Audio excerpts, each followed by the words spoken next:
Good evening, everybody. Drum practice just started right then. Good evening, and we're calling to order the Milton School Committee meeting for November 6th, 2024. And as always, we're going to start with the Pledge of Allegiance.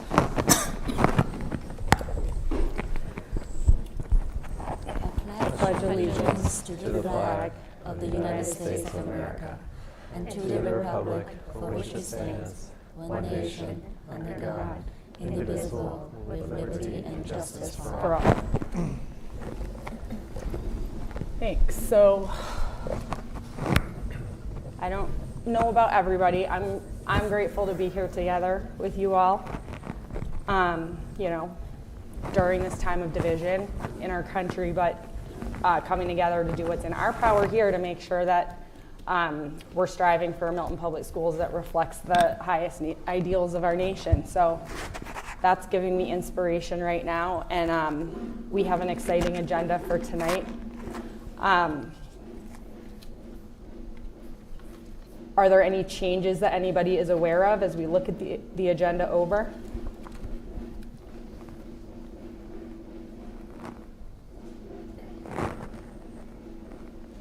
Okay, doesn't appear that we have any changes. So we will move forward, approve our agenda, and begin with public comment for this evening. I don't believe we have anyone in the audience in person for public comment. Is that correct? Do we have anybody online who is wanting to participate in public comment? If so, can you please raise your hand?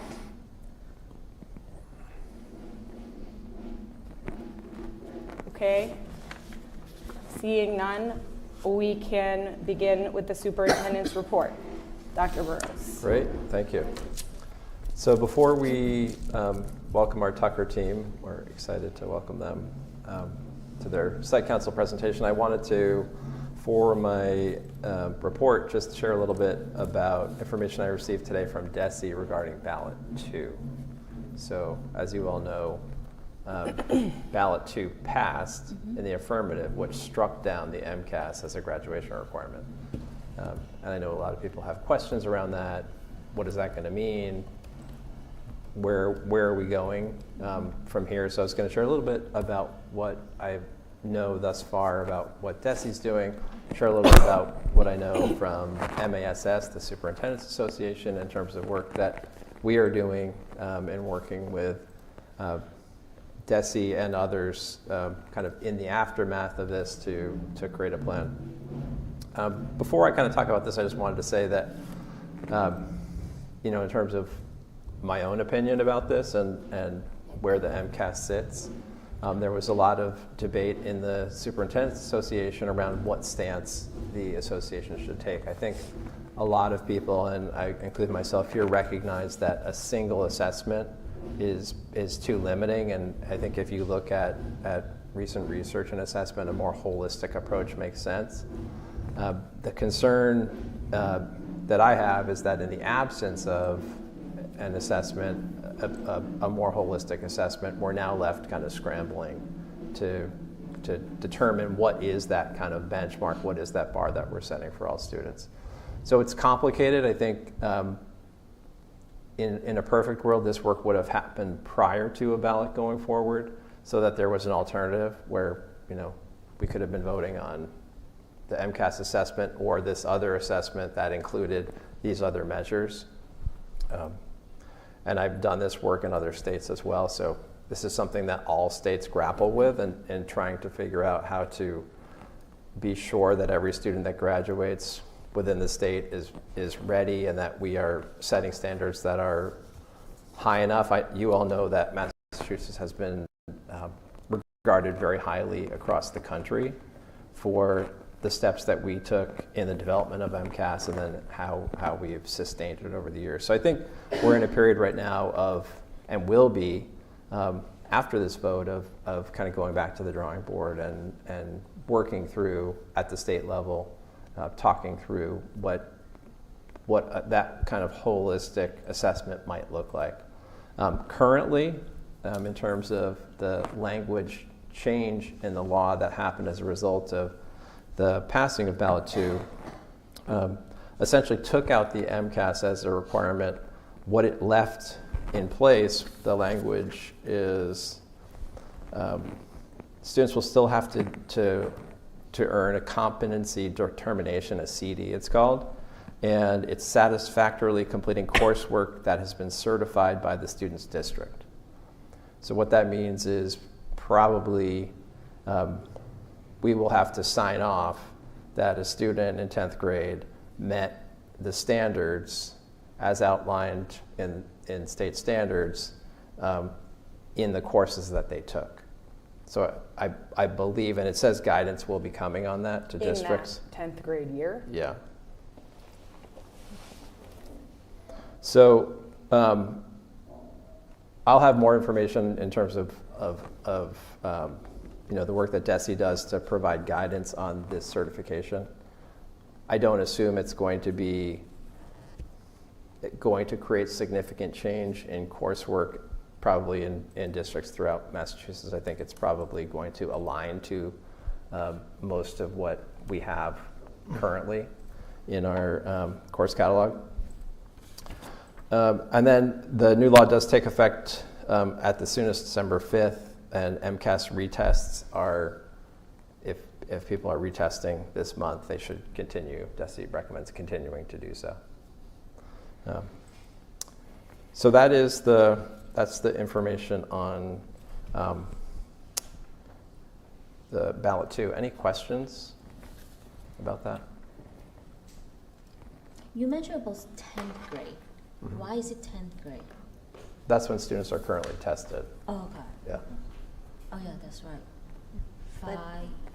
6, 8, and 10, right?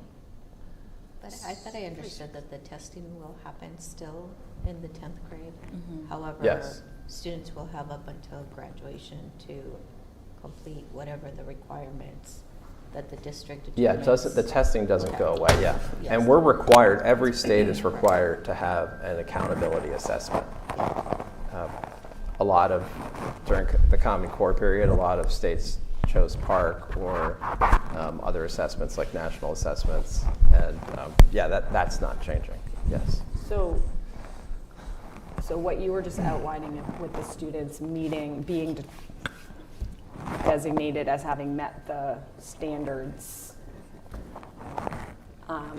through their coursework, is there the expectation that the district is creating that would be like a short-term solution for this year, and that then there's a replacement assessment that is being created going forward for students? I think right now any replacement assessment that went forward in terms of a graduation requirement would have to, it would probably have to be another ballot question, first of all. And I think secondly, it would have to figure out whether the MCAS just stays as a statewide assessment, which is required for federal funding. I thought, I could be wrong, I thought the ballot question was kicking it to the districts to come up with their own graduation requirement. Right. But we already have a graduation requirement, which is the coursework a student takes, right? So that is it. There's not an additional requirement. Other than the sign off on the competencies, which they're going to provide guidance on, that we'll have to, that's the work that we'll have to do is tie that we can guarantee a student, yes, has met these competencies. So, I mean, I don't think we would design our own assessment to do that. We would probably do a crosswalk across our curricula. Okay, thank you. Do we know, because one thing that's obviously come up, I think, through the conversations is the idea of like mandating mass core and that potentially being a step DESE could take. Do we know how our current graduation requirements compare with mass core? I don't know that. Okay. I haven't heard of DESE. I mean, recently at least, haven't heard that, but yeah, that could happen. Yeah, but ultimately, so the graduation requirement is set by the district, and that's something that this body could Yes. change or, Yep. yeah, okay. I don't know of in everywhere I've been, I don't know of a district that required an internal assessment as a graduation requirement, like MCAS has been at the state level. But certainly has required passing, coursework in all these subject areas, and obviously could design a course that hits these kinds of standards that maybe the district thought weren't being covered elsewhere. So that there's lots of opportunity there for sure. So my understanding of that question is that student can opt out from taking the MCAS, but student can also continue to take the MCAS regardless of what. But we just don't take the MCAS as a requirement for them to receive the high school diploma. Yes. Okay. Yep. But there has historically been with assessments that if the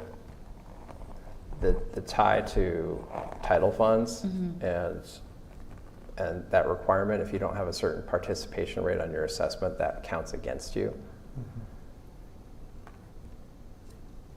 So I know there were, oftentimes there are battles between some families who want to opt out, and then the impact of opting out on the district and how much the funding, essentially.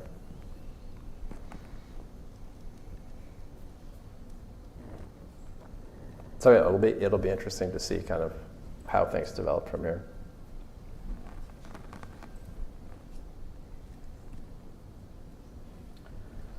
Thanks for the update. Yeah. I think we're ready for Tucker.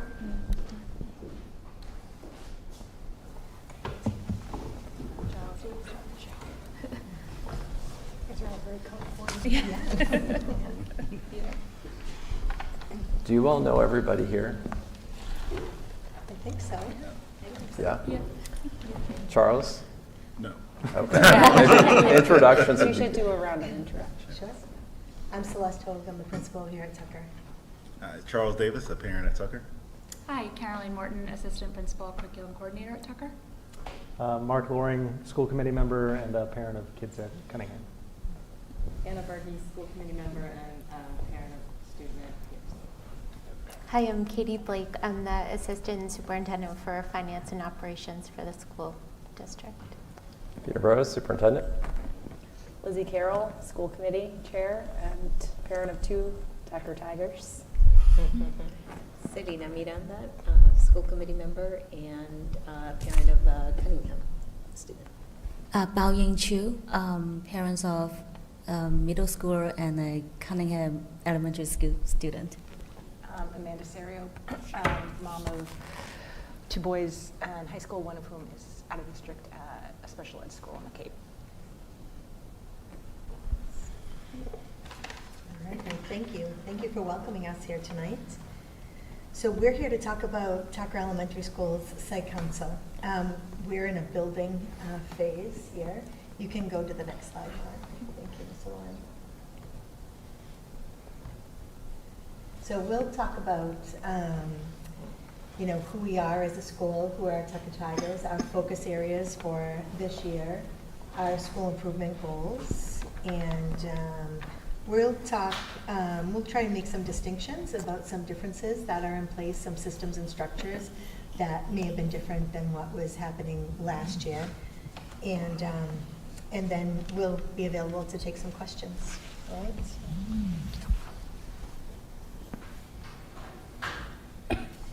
So as we introduced ourselves, we are thrilled to have Dr. Charles Davis, who is a parent of 2 students at Tucker, with us here on the Site Council. He brings with him a great deal of experience with working with schools.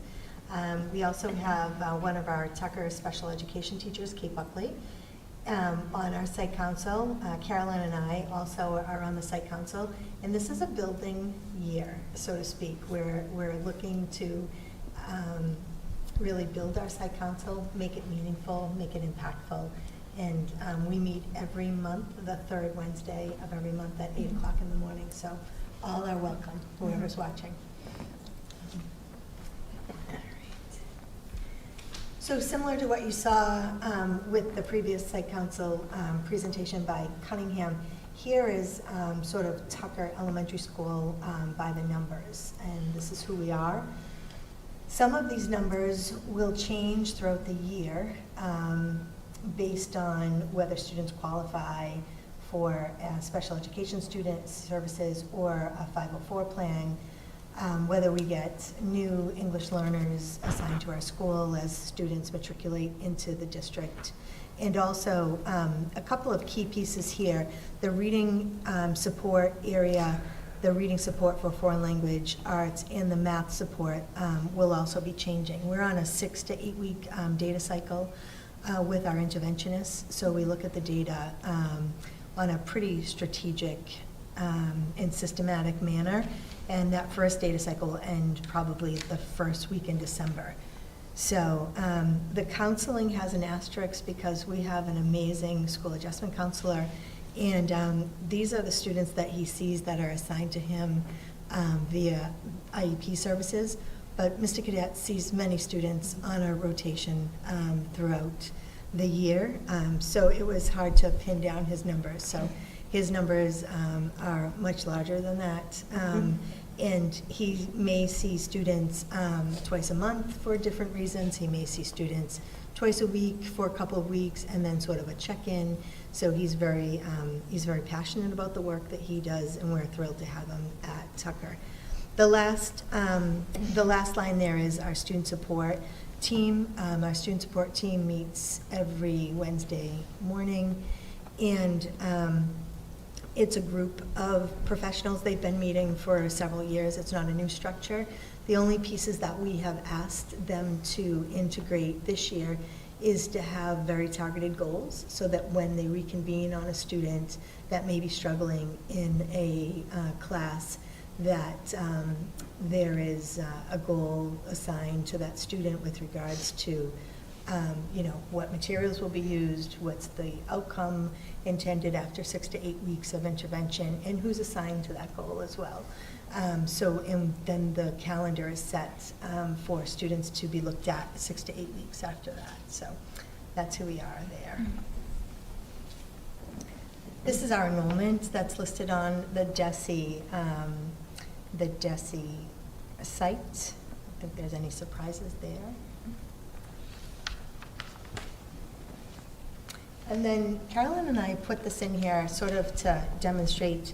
This was a graphic we made over the summer as we met routinely about as the sort of the MCAS data got released over the summer. Carolyn and I met and looked at the data as it was released, and we sort of came up with a plan with regards to culture, structure, and instruction.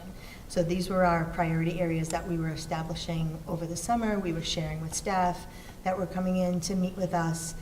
But as we progress to the next slide, Mr. Lawrence, excuse me, we aligned it with the district's priorities very easily. So with regards to our instruction, we sort of mapped those to our priority 1 that the district has with regards to academic excellence. With regards to culture, we mapped that very easily to priority 2 that the district has. And then for the structures that we put into place, we mapped that to priority 3. We felt it was really important for us as a school to be aligned to the district's priority implementation plan.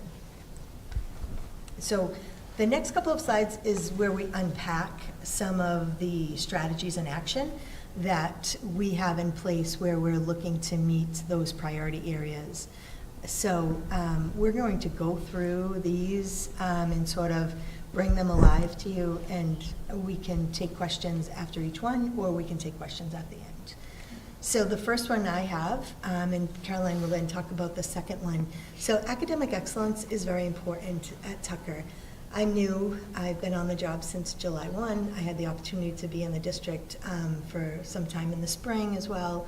And I'm very fortunate to have walked into a building, and I say this sincerely, with a group of very dedicated educators, staff members that want nothing for the best, but the best for their students and want to be the best school in the district. So having the focus on academic excellence has been really well received by the staff. So we prioritize common planning times with instructional focus with our teachers every other week. We have 6 to 8 week data review cycles, as I sort of mentioned before, with our interventionists and our SST members. We're refining the school's definition of excellent instruction. We feel it's really important that as a school community, what's our mission, what's our vision, what's our instructional focus? So those are things that we're working on now. We're looking to develop a school-based instructional leadership team. We have grade level facilitators on site, as does every other school in the district, as I'm told. But I'm looking to make a shift, and I've talked to Katie about it in the budget process, to maybe develop an additional stipend or what have you, so that we have a group of grade level teachers that will bring concerns and ideas back to their grade level peers and really be able to put in any type of reforms or turnaround practices so that we can turn the instruction and the achievement at Tucker. We use data strategically, routinely to increase student achievement by using such things as Performance Matters. It's a tool that the district has. Our staff, like the other staffs, have been trained with it, and our staffs are being asked to use it when they're planning instruction. Carolyn and I have started our feedback cycles, which is observations, our mini observations with teachers as the contract and as the state's evaluation system mandates. But it's really important to have those quick conversations with teachers, ask those questions before you write those things up. Carolyn is ahead of the game than me at the moment. Today. We also have a program that was developed in the spring, the Quest program. And it was developed for students that may have some social emotional concerns. Right now, it's a very small program with Tucker students enrolled in it. And with that program came a school psychologist, a paraprofessional, and a special education teacher that primarily works with students in that program.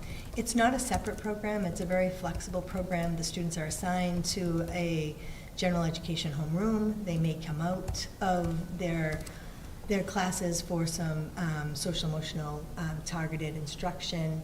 Then they go back to their classrooms for inclusion instruction. They may come out at different times of the day or the week if they need a quiet space. It's a very flexible program. The way that it's written on IEPs currently is masterful, if you ask me. It's not so much that they get 30 minutes a day, it might be by week. So it's teaching students that there's an outlet at school, in my opinion, for them to regroup, to reframe, and to be able to then resettle and get back into class. It's teaching coping skills. It's also providing some of the academic special ed services that are on students' IEPs that are being delivered by the special educator. We're seeing, as a result, some data that we keep with regards for calls for assistance for classrooms. We're seeing data diminish. So Carolyn and I run a room service program at Tucker. If you have a situation in your classroom where you might need some assistance, we don't really ask for students to be sent to the office. You call for assistance, and Caroline or myself or another member of the team will respond to your classroom.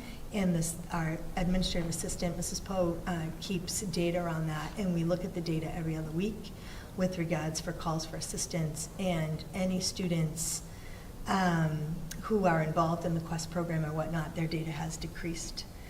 So that's something that we're seeing, as a very positive piece, because students are being in their classrooms, learning, engaging with their peers, and getting what they need. But at the same point, outbursts and whatnot have really diminished in some cases. So we are trying to use all resources strategically. So in terms of resources that the building has, that every other building has as well, such as iReady or Boost with regards to academic achievement. We're reviewing that data with teachers periodically in common planning times. we're asking for students to track their own data with regards to lessons completed.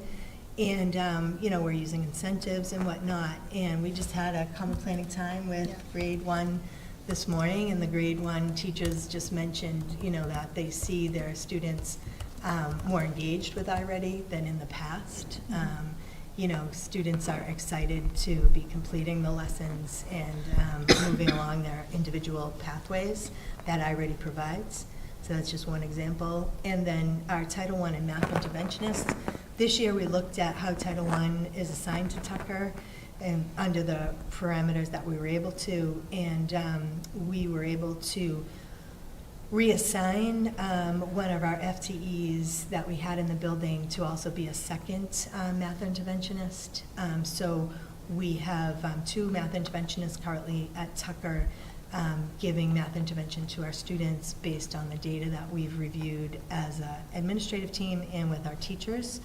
So that's been very exciting.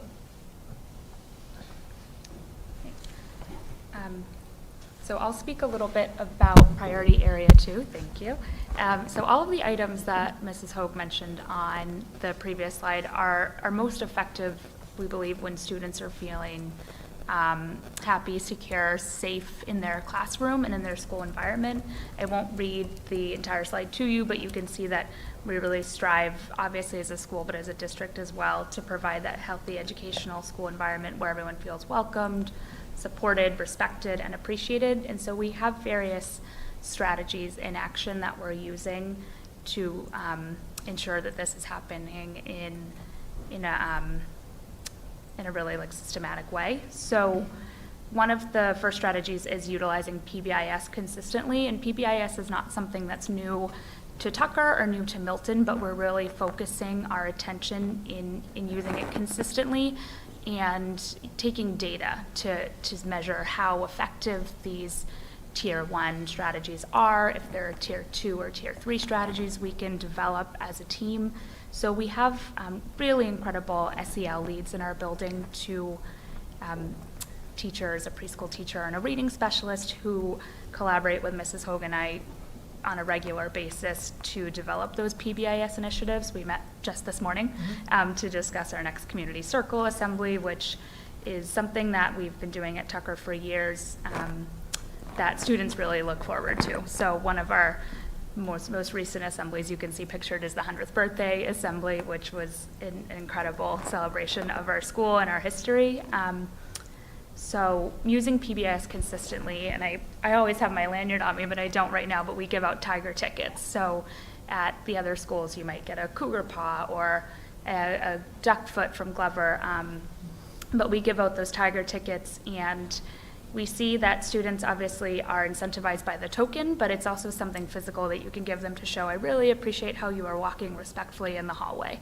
So we want them to have that physical token, but we also want to tie it to something meaningful that goes along with our core motto of being respectful, responsible, safe, and kind. And we also have a little bit of a ticket system in the cafeteria where students will do a raffle at the end of each month, which they really love as well, because we ask students to kind of show those respectful, responsible, safe, and kind behaviors in every area of the school building. So we teach really explicitly what that looks like for all students. Teachers at the beginning of the year set the expectations clearly for what does that look like in the hallways, what does it look like at the recess yard, what does that look like in the classroom. And so we have that common language and those common expectations kind of threaded throughout the building. So that's how we've been using PBIS consistently, and we'll continue to be reflective in that practice as a PBIS team. We also, again, are reviewing data in that process to assign resources and really maximize some of those strong SEL teachers that we have in the building. We are also regularly engaging with our DEIB district resources. So again, I think we had a lot of meetings today. We also met with the DEIB team, and we have a DEIB school-based liaison and equity lead in our building. And we collaborate really regularly with Dr. Shavers, but also with Adina Schechter, who's the equity coach, and then Cyrus Rivers, who is the restorative justice coach. They're always in the building on Wednesdays, and they're really, although they're spread across all 6 schools, we really feel like they're an important part of the fabric of our community. Teachers know where to find them on Wednesdays. They're always in the library or the staff room. They're circulating, visiting classrooms. If we need to engage with that resource on a different day, they're really responsive. I mean, I have them both on speed dial and I say, hey, will you come? I want to collaborate with you. It's a Friday, and they won't say, oh, well, our Tucker Day is Wednesday. You know, they're really important parts of our school community. So part of that is also in our Tier 1 SEL instruction. So we use Second Step as our Tier 1 instruction, and that's happening in the classrooms from classroom teachers. So students are getting high quality SEL instruction from their classroom teachers. And then we are also, some teachers are piloting everyday speech, which is another SEL curriculum. So they're in a pilot phase of that. And again, we'll be reflective and look at what is the best curriculum for our students and our needs. Like I mentioned, we have monthly community circles, so we just planned our November circle. We'll be doing some student awards. We have a engaging read aloud for Indigenous Peoples Day and Indigenous Peoples Month. And so that happens on a monthly basis as a school community. And then at the beginning of the school year, this was a really concerted effort from Mrs. Hogue and I to make sure that teachers are having daily, or we didn't want to do daily right away from the jump as a new principal, but you know, four times a week having classroom morning meetings. And I think teachers were really took to that change really quickly. And I think that is such a huge part of making students feel like they're part of a classroom community. We had a community event with parents on Monday night where a parent had mentioned that her child feels like their classroom community is like a family, and that's all you could want from your elementary school child, to say that I go to my classroom and I feel like it's my family as well. So those classroom morning meetings are a really important part, and it's a good touch point for students to connect with their classroom teacher. We also have implemented some kind of calm corner, takes 5 spaces in the classrooms. We have some really strong grade levels, especially in K and 1, where they have their calm corners in the classroom, and it's something that we've been working to implement in every classroom space, so students feel like they can learn those self-regulation skills and those coping skills directly in their classroom environment. We want to keep students in the classroom learning for as much time of the day as possible. So we have those take 5 spaces. Something that we've made a really targeted effort on, as well as weekly attendance review and action steps. So we, as a behavioral health team, on Tuesday mornings meet. We have our school counselor, our school psychologist, Ms. Hogan, myself, the school nurse. And one thing that we really want to do with those meetings is make it a weekly attendance review. So just an example, you know, we look at student attendance and we look at what are the barriers for if there's somebody who is either chronically absent or chronically tardy. And our goal this year, and what we've been putting into practice, is getting those families in the school building to speak with us and let us know what are the challenges you're facing in the mornings, either getting to school on time, or what are the challenges you're facing getting to school in general, and how can we support you with that? Are there resources we can give you? Are there incentives we can provide to your child to get them into school? Especially for tardies, we find that, you know, when students are on time, either they come to school early for breakfast, or they're on time and arriving into their classroom at the same time as their peers, they start the day off in so much better of a note. You know, none of us like to feel like we're late to work. You can imagine the stress as the adult of, oh, I'm running late, and of course I'm stuck at the red light on Blue Hills Parkway. It's even worse. So we really want to make sure that families understand the importance of being on time to school, and how that has an effect on your child's social, emotional well-being, and then in turn their academic success. So that is another item that we've been taking a closer look at this year. I did mention our SEL liaisons and how we leverage them to build school morale. We have incredible SEL liaisons in our building, and one of which is a preschool teacher who runs a weekly mindfulness club and runs our garden club and stops even myself included, staff in the hallway and say, do you need to take a mindful breath? She's taught me a few times. We have to leverage our incredible staff that we have and the resources we have, because we truly do have just the most incredible staff that I'm fortunate to work with.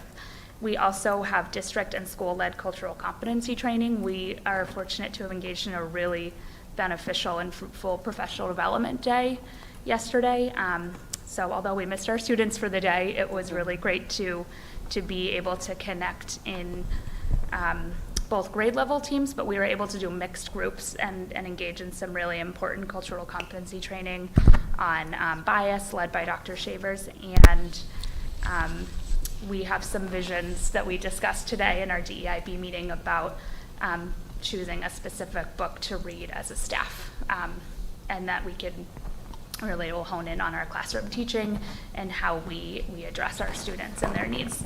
And then finally, I feel like I've been speaking for quite some time, but we have incredible enrichment clubs too, that we're in our 4th of 6 weeks right now, but they run 3 times a year, and these are enrichment clubs that are run by our staff, and they choose a club that they want to lead. So like I mentioned, we have a really flourishing, I should say, gardening club. I cannot believe that our garden is it's so incredible. There's so much hard work. If you visited the Tucker Garden, I mean, last year they delivered, I can't even explain the size of the kale that they delivered to the food pantry across the street. It feels silly to say, but boxes and boxes of fresh grown kale. We have a 3rd grade teacher growing basil in her classroom, and it's being used in the marinara sauce for a breadstick day in the cafeteria. So really just speaks to, I know that you may have heard about how special the Tucker community is, and that we are a small school, and you really feel that community feel,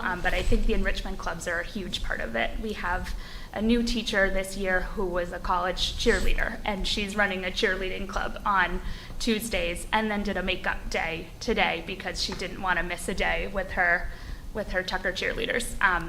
So people are really honing in on their skills, and I think it's a really important way for students to kind of broaden who are the trusted adults that they have in the school, and also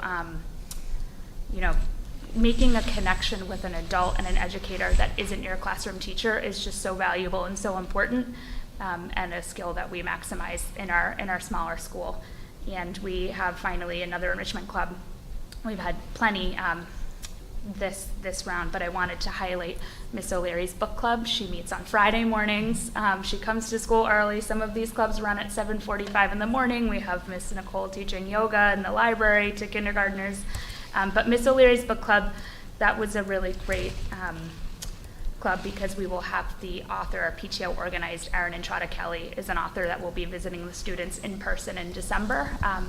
And so we chose that book so that our Tucker Tigers can meet her and ask her questions and have a lunch with her when she does visit in December. So also to say, I wanted to highlight some of those really important climate, culture, and well-being strategies and action that are really just woven through the fabric of our day and are just part of the incredible staff and community that we've built at Tucker.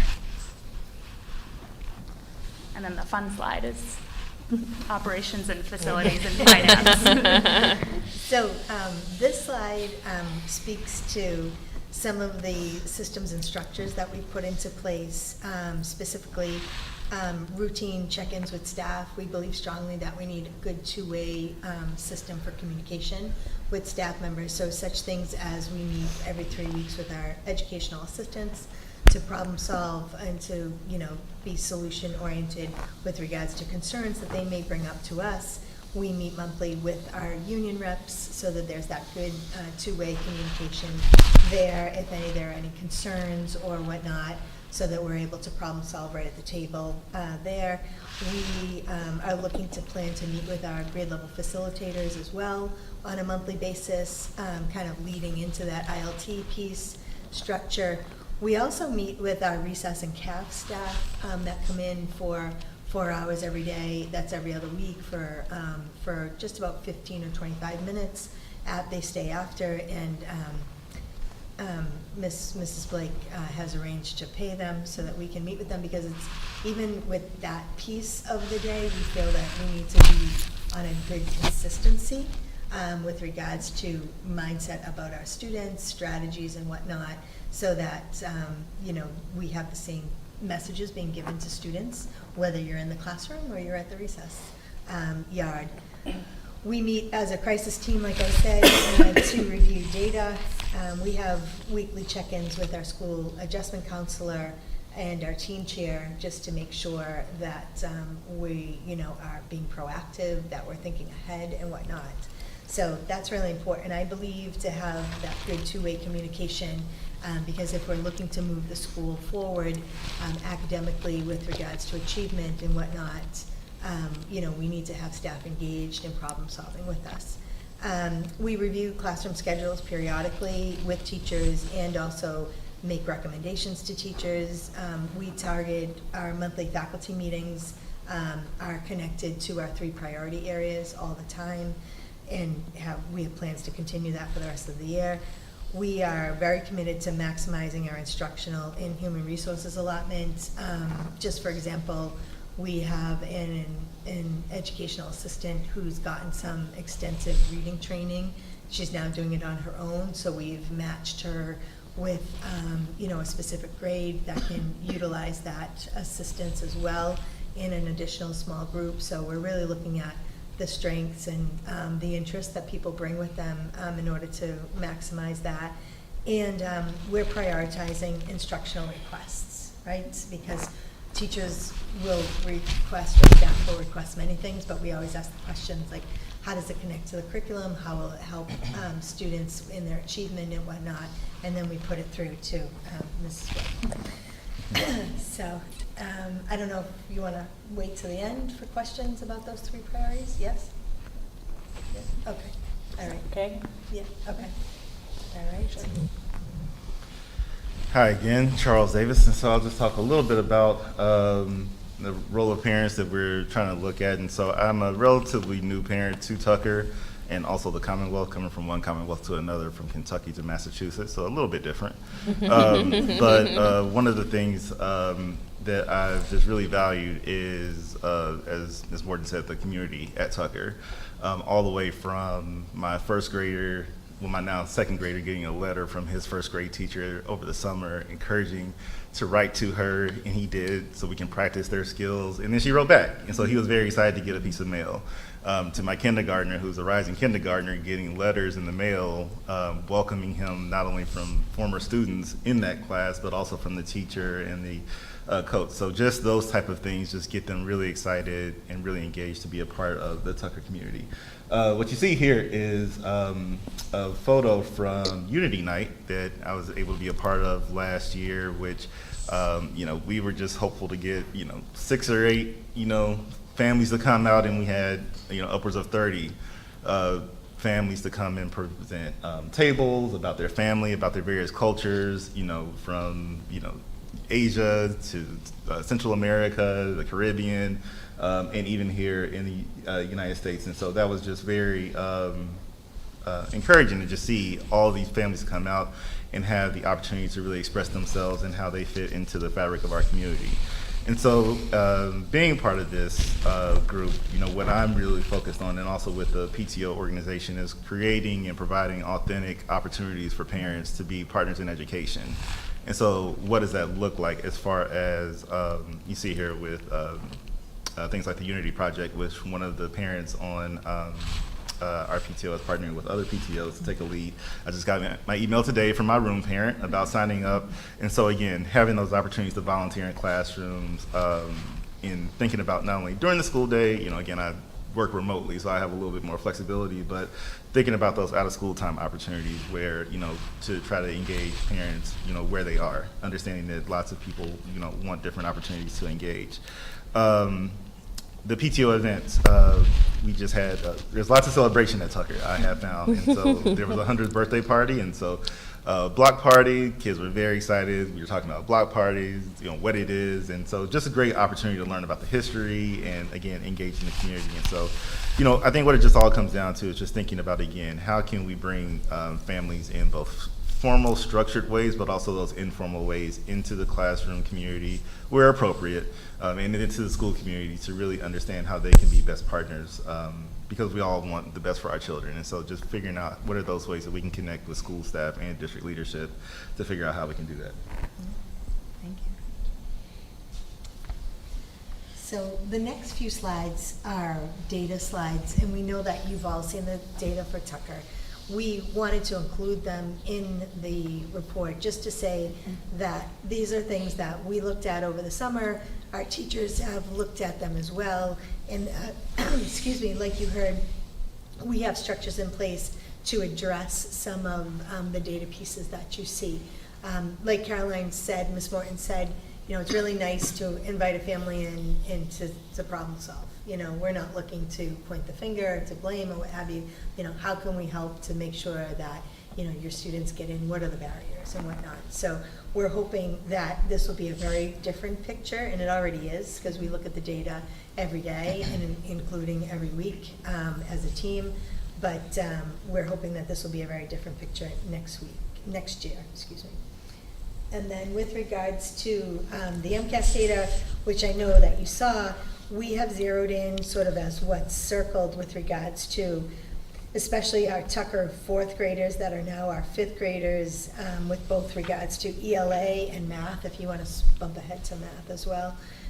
You know, what supports do those fifth graders get right now? What supports do those fifth grade teachers get right now? Specifically, after sort of unpacking some of the math MCAS, the grade 5 team of teachers asked for, you know, the director of math to come to their common planning time every other week. So Brian Sillig has been there faithfully every other Monday. I think this is his second or third one, really talking about differentiation, remediation, but also most importantly, acceleration, because we want to make sure that that there are opportunities in the classroom, because we struggle with how often can we pull kids out of the classroom for intervention, because they'll be missing core instruction.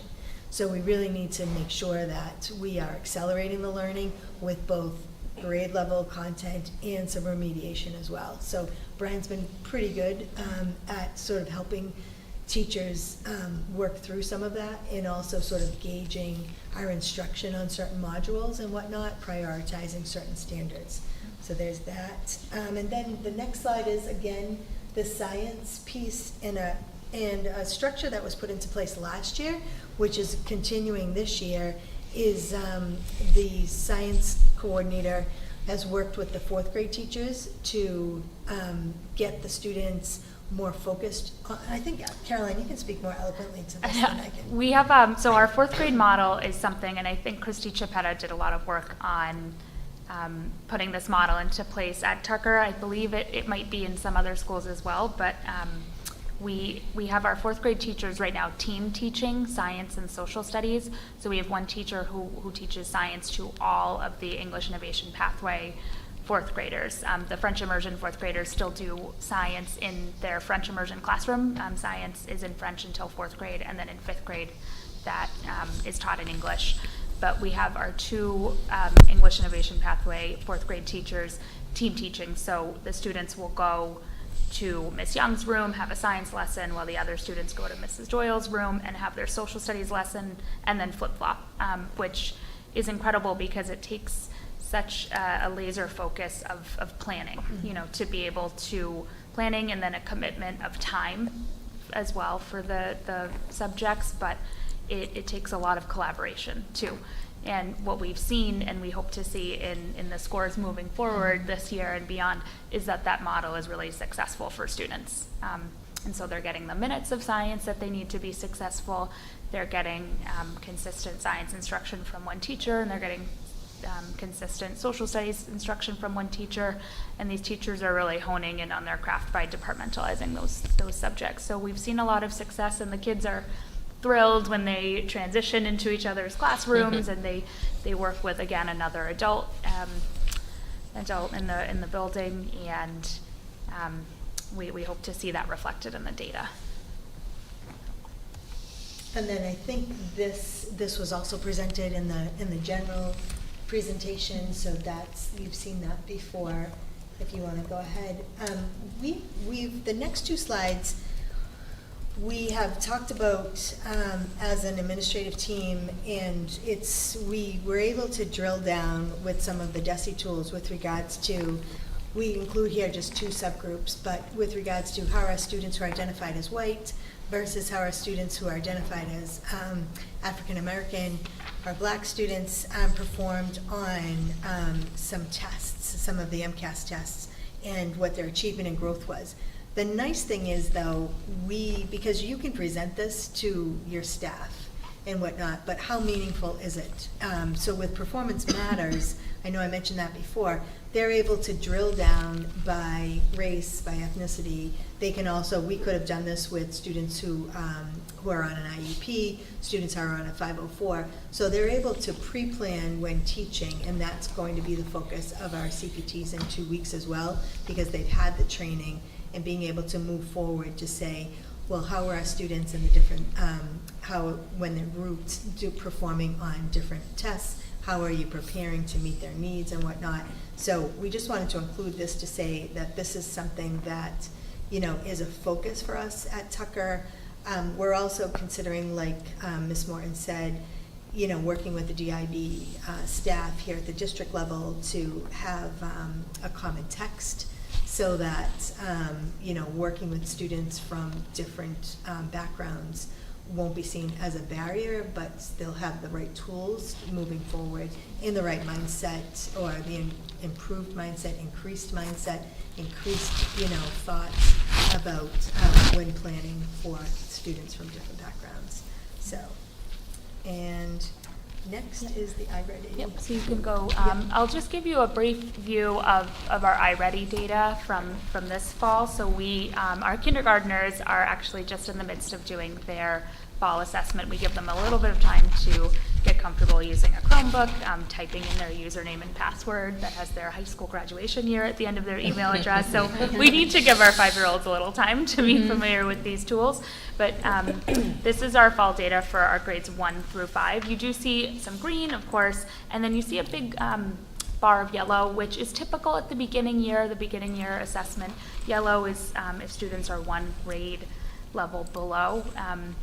We had a lot of targeted training on looking at iReady data last year as a leadership team, and it was helpful to hear that yellow is not, alarm bells at the beginning of a year. These assessments happen in the first couple weeks of September.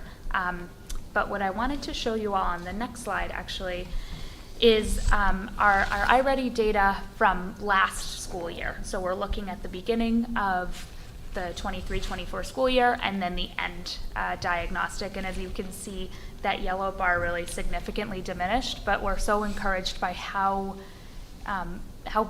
sizable that dark green bar is at the bottom. So those are students who are either mid or above grade level at the end of the school year, which we're hoping we see a similar or even greater growth. We are taking, as an instructional leadership team, a really targeted approach with our iReady, and that was to speak to Mrs. Hoag's point about maximizing the resources that we have.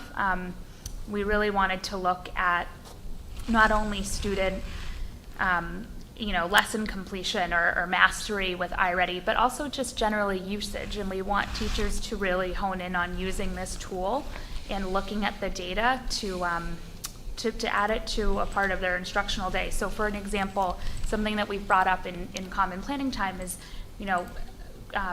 prompting teachers just to take a closer look at usage. So you could see in iReady data, this student spent however many minutes, 300 minutes, but they only completed 2 lessons. So how do we meet the needs of those students? How do we target their instruction? How do we get them to take ownership of their data, especially in students in grades 2 through 5, and actually in our lower grades too. We have students filling out punch cards for when they complete lessons, so they're engaging in a developmentally appropriate way of tracking their own data, which I think was a really great shift that we made this year. And when we do the middle of year assessment in January, we look forward to looking at that data again and seeing how that targeted implementation has been going.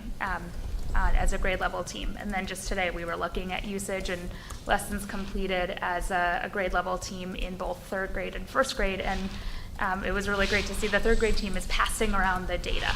So even students or teachers who who aren't teaching those particular students are looking at everyone's data, and they have a real shared responsibility of all the students in the grade level in the school. So that collaborative time has been really instrumental in our focus of data and then of excellent instruction.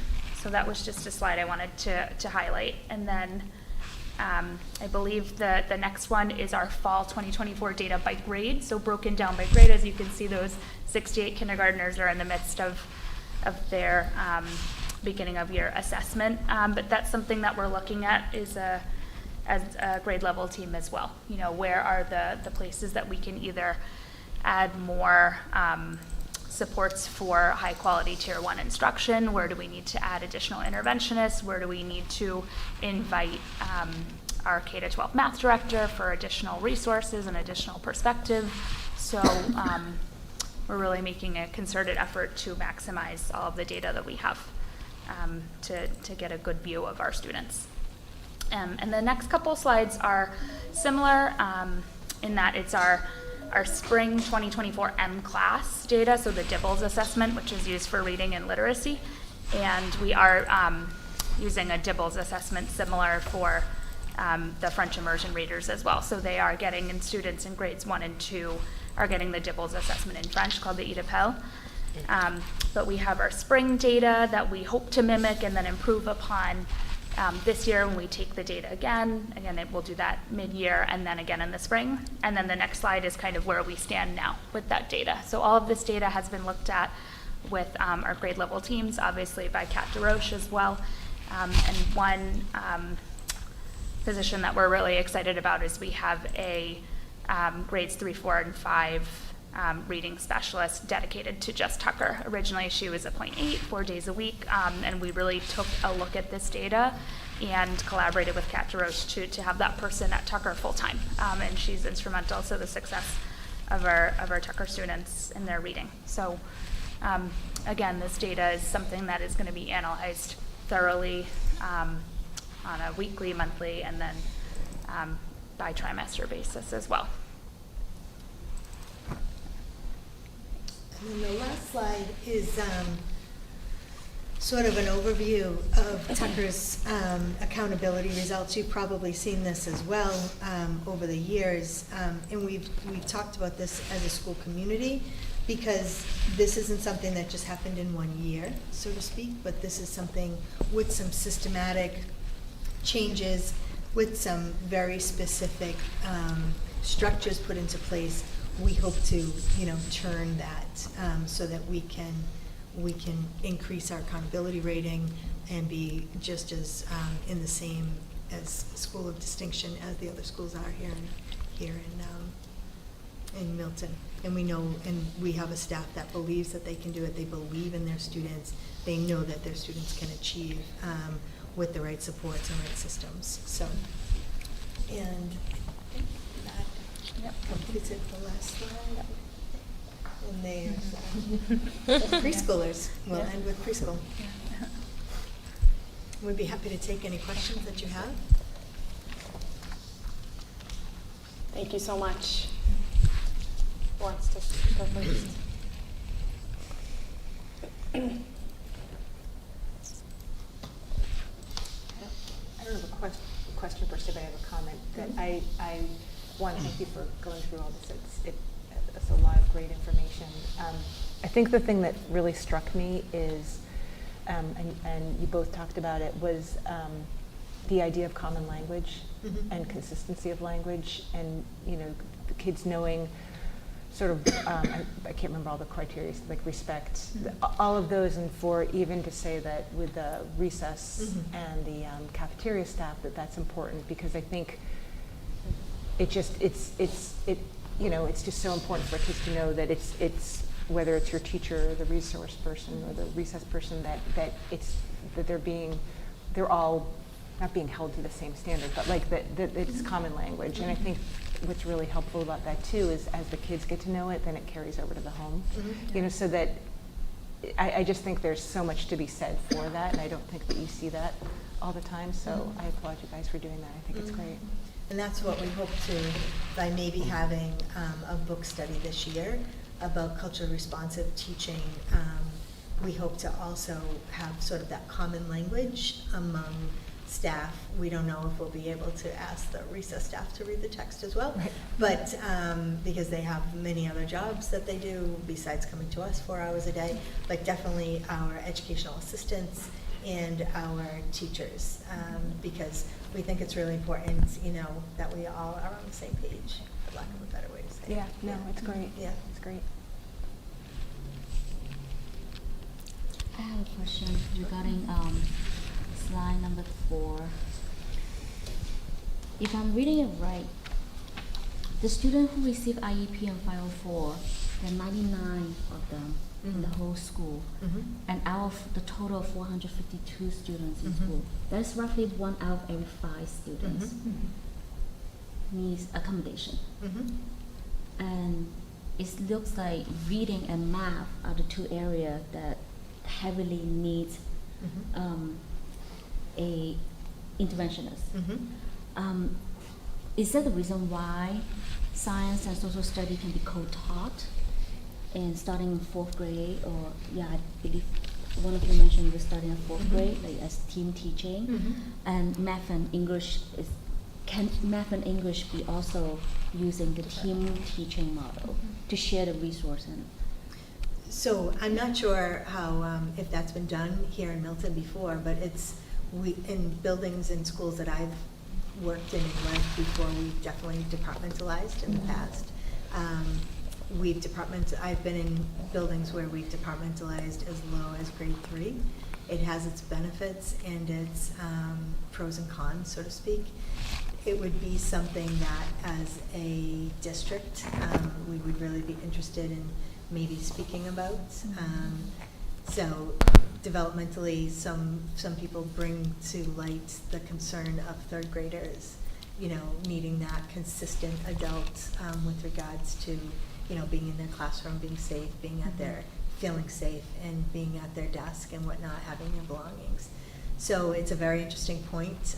I would love to bring it back, and this is why, you know, we want to develop our grade level facilitators into more of an instructional leadership team, because that's something really that, as a school community, we don't want to have sort of a top-down approach where Caroline and I make that decision. We would want it to be a community decision, looking at the data and whatnot. But I really like that question and comment. Thank you. Yeah, it's definitely worth us investigating and definitely talking to the district department heads as well. So. Yes. I believe Cunningham is doing like similar model. The teachers rotate the subject that they teach and within the same grade level, and students can interact with different teachers in the same grade. Yeah. And I guess it's less prepping also, right? Like it helps the teacher as well as specialize in one area, one subject area.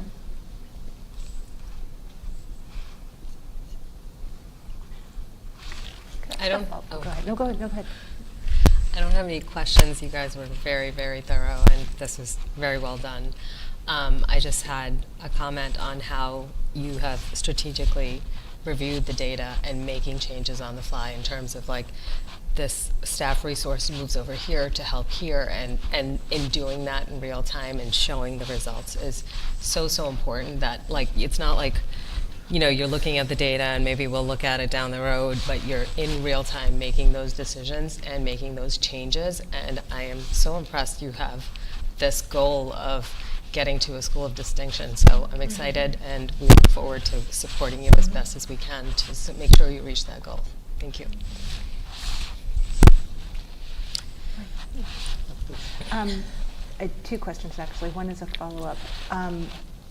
With respect to the reading interventionist, how many do you have? We have 2. We have 2. We have a kindergarten preschool reading interventionist, 0.8. So she is shared with the Collycott School, but she's actually an early literacy coach. So she works, as you can see in the reading support, she pushes in once a week to our preschool classes. We have 2 preschool. We have an integrated, so a half-day program where we have an AM group and a PM group, and those are integrated classrooms with students on IEPs.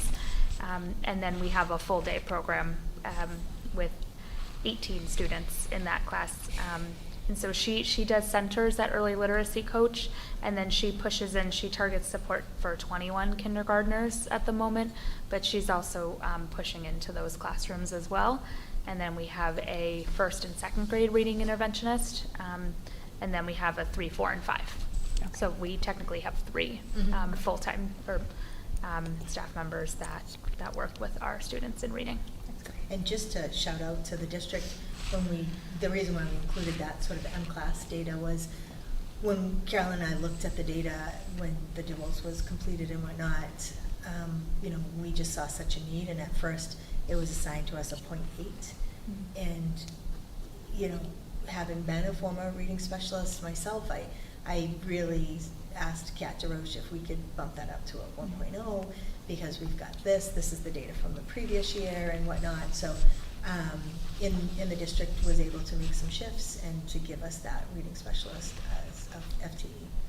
So, yeah. I had one other question around, you're talking about the attendance and the information as you look across, like it's common, right? It's you guys are struggling with it, but I think across the board in the different schools, I mean, especially since COVID, it doesn't seem to be getting a lot better. Is there information sharing across the district? Because recognizing that different people have different reasons for absence or coming in late, but you've talked about talking with parents. Is there any effort across the district to share share approaches or best practices or things that you're learning? As it sounds like each school is struggling with that. So we have our district leadership team meetings, and I believe that that's a topic that will come up over the next couple of weeks as we've sort of settled into rituals and routines. Being a new principal to the district, there's a group chat that I ask a lot of questions on. So people are more than happy to share what's working and whatnot. We also just had the retirement of a longtime staff member who was our family liaison across all schools. And when her position is filled, I'm hoping, like Carolyn and I, she comes to our school or had come to our school every Tuesday. We would have those meetings, look at the data and whatnot. So there's that common thread as well. Great. Yeah, but it's a great point to build that. So, yeah, thank you. And as an aside, Yeah. so, because I do work adjacent to education, and so the district that I support in Louisville experiencing chronic absenteeism rates about 36%, and that's in the district of 100,000 kids. So, but a great resource to think about is Attendance Works. We've really been diving a lot into their executive director, Hetty Chang, but they have a lot of webinars. They have tons of resources, best practices. So just to think about from a district standpoint, and they're more than willing to help you to disaggregate data and think about things like that. And it's a national body, so Attendance Works is attendanceworks.org is a great place to look at.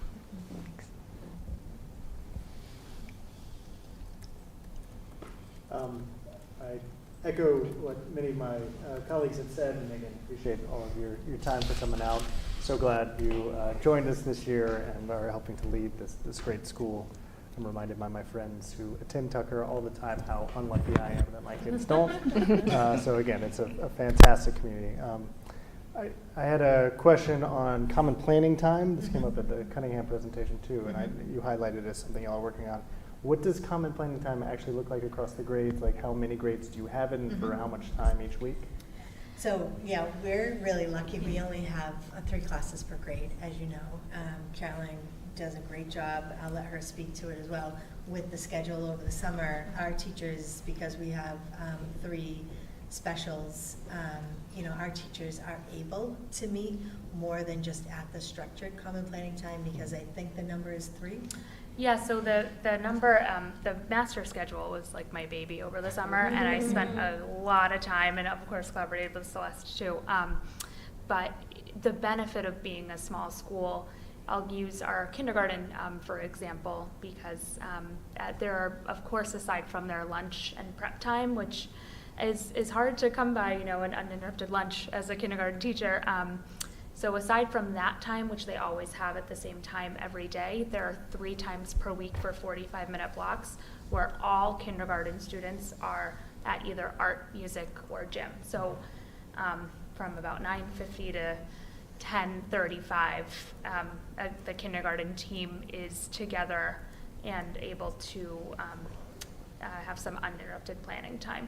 So being a small school, we have that benefit of being able to build the master schedule as such that most teachers, it's not perfect. We have 4 classes in our 5th grade strand, and we have 2 French immersion teachers, one of which is shared in another building. So that one will refine, but there's at least one 45-minute block where all teachers are able to meet on a weekly basis. And then for most grades, it's 2 to 3, which has been a really great support, and being able to have those times where they can look at data together.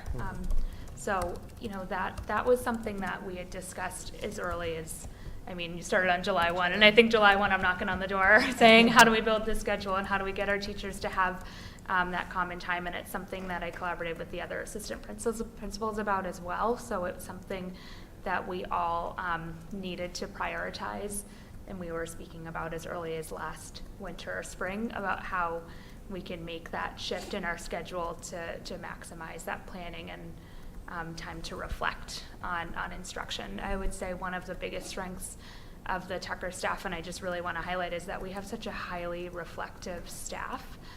We have a staff, when Ms. Hogue came in, I think in the spring, that said we want feedback, we want to be evaluated, which is you don't hear it much. They said, we want you in our classrooms, we want you to give us feedback, we want you to tell us what we can do differently or better. And we have staff who want to go observe each other. This came up in our 1st grade common planning today. Can I please go watch another teacher teach an into math lesson?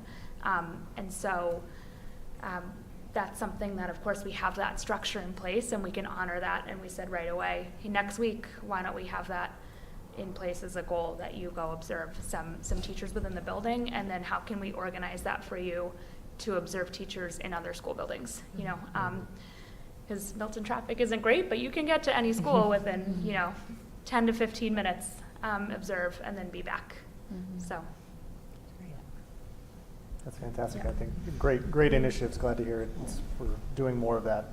A kind of similar question, because I think, again, teachers seeing each other is fantastic. I think, getting into teachers' classrooms, again, is also fantastic. And you mentioned the evaluations. How many teachers do each of you observe? Like, what's the load? 15. 15 each? As primary evaluators, but then we have, I'm assigned to another amount of secondary evaluations, and we collaborate with the primary evaluator. And then the last question I have is just around, again, your entry plan, kind of coming, you've obviously been a principal before, but coming into a new community. What are the things that like you're most trying to you can't do everything in your first year, right? As much as we want to do that for all the kids and the staff there.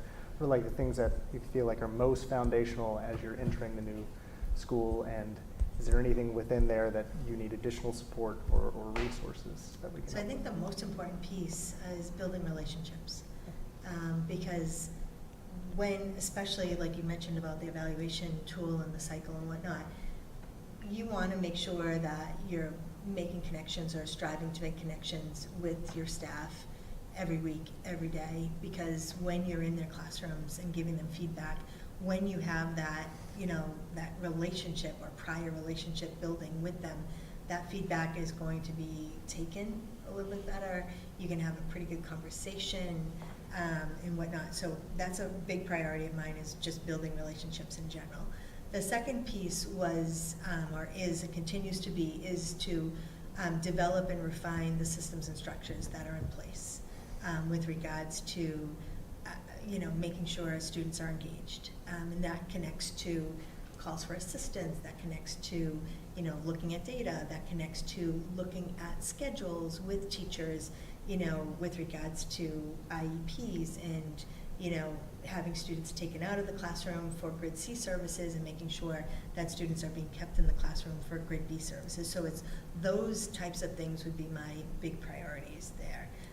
In addition to relationships is not only with staff, but with students, and also with the broader community in general. So, yeah, that would, and anything additional that we see we need right now, like somebody mentioned, the number of IEPs and 504s that we have. Right now we have a 0.6 or a 0.8, 0.6 team chair. We would love for that to be a 1.0.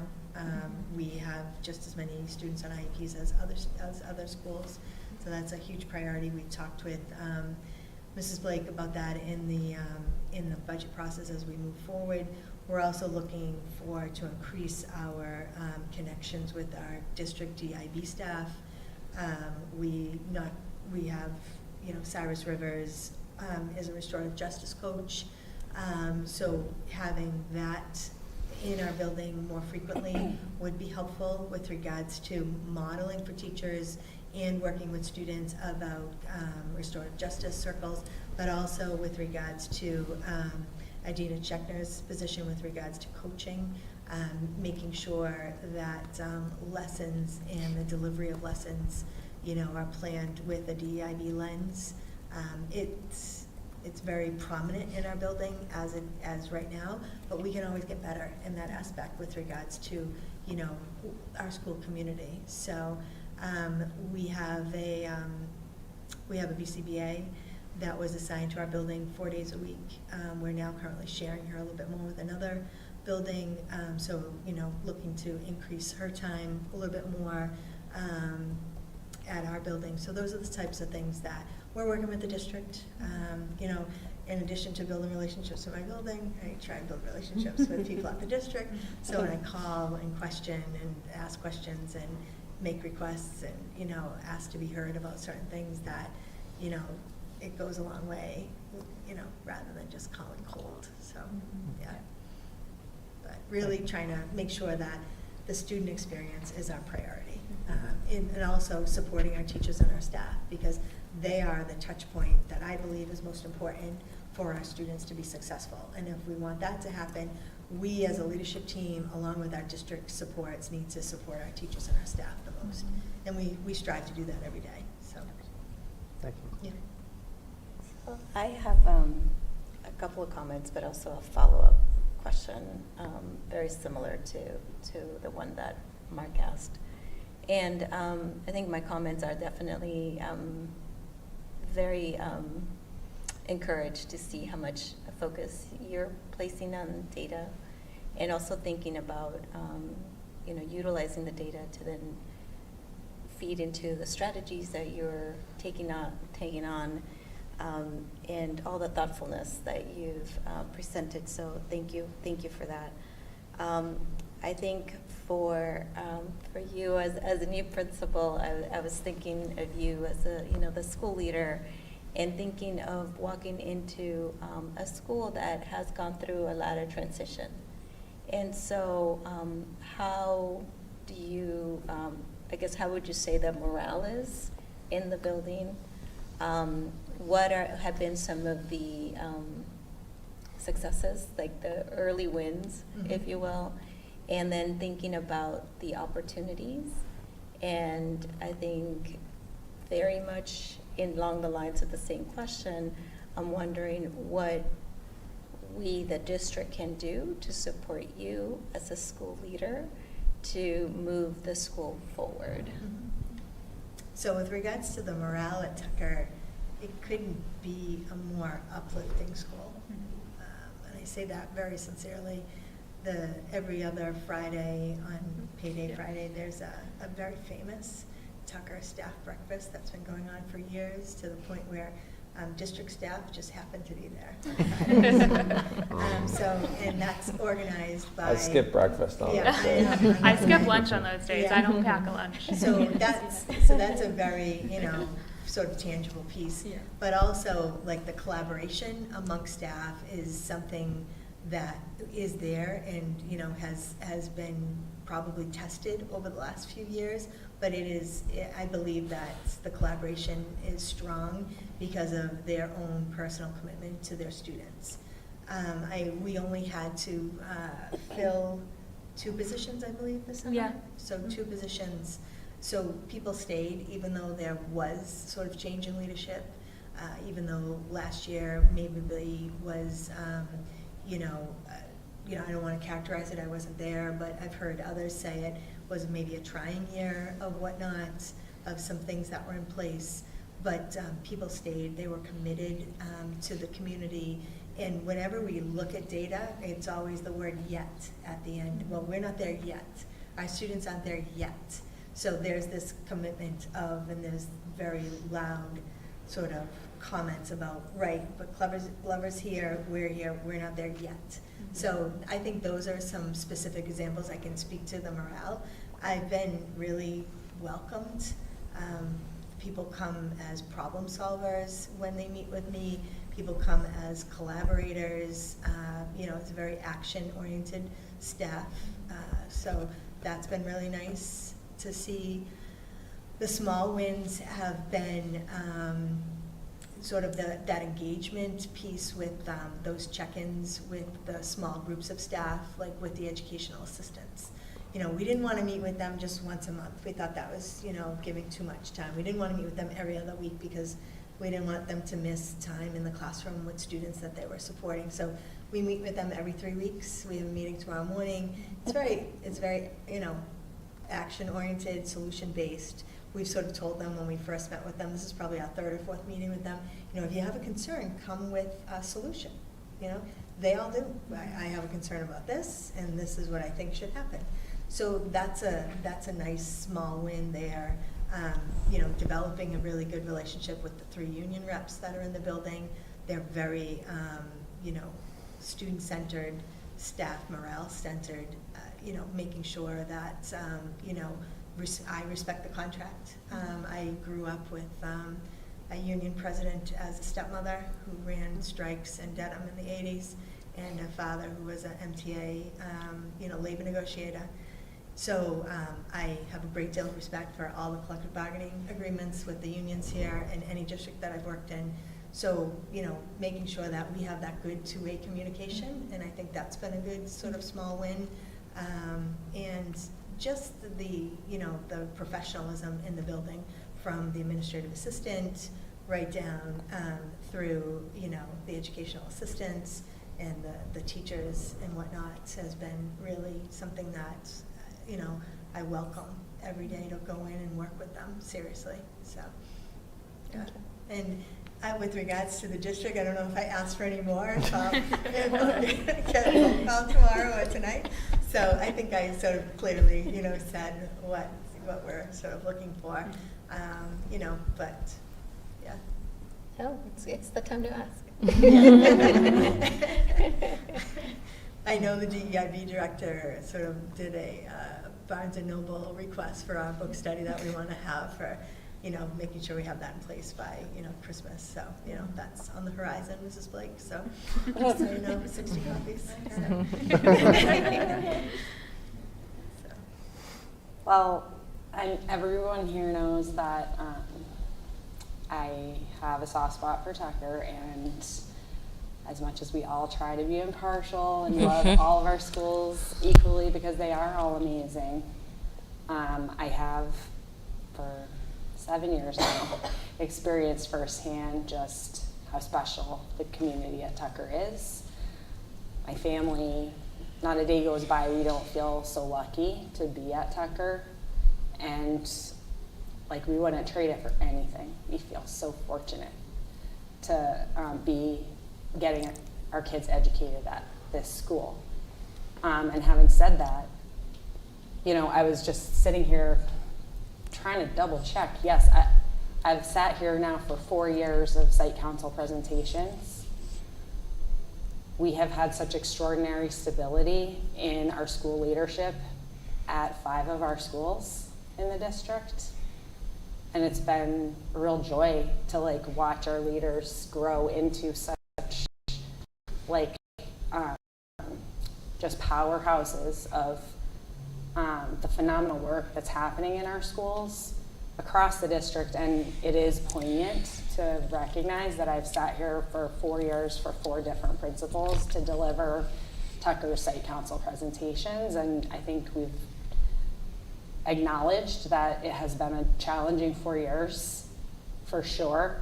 And I just want to say, you know, Ms. Morton, like, I think I speak for everybody, like, we're so thankful for the leadership you displayed last year that really brought our community through a very challenging time. And even just tonight, your, like, the ease with which you talk in such detail about the wide spectrum of work that's happening at the school, it's just so palpable that you, like, live and breathe it. And I just know that, like, we all appreciate you so much. I just wanted, I'm sorry to interrupt, but I just wanted to add something about, I had met with our 5th grade leaders. We have upwards of, I think, 35 5th grade students who want to be leaders, and there's absolutely no way we could turn any students away. But I said to some of the students, you know, I've been here, this is only my 2nd year, and I want your help and your guidance in how we're going to build this leadership team. And I had so many kids saying, I've been here for 7, I've been here for 8. It just became like a contest of like who's who. But it showed me that, you know, this is only my 2nd year, but it speaks to the community and the morale that we have in our building. I feel like I've been at Tucker forever. You know, this is my 11th year in the district. And Tucker feels really ingrained in who I am as an educator, and it gave me the opportunity to be a school leader. So I really do appreciate the kind words, and the school community is just incredible. Well, we're really thankful for you and hope you stay. Thank you, absolutely. I got those 35 5th grade leaders that I have to meet with next Wednesday.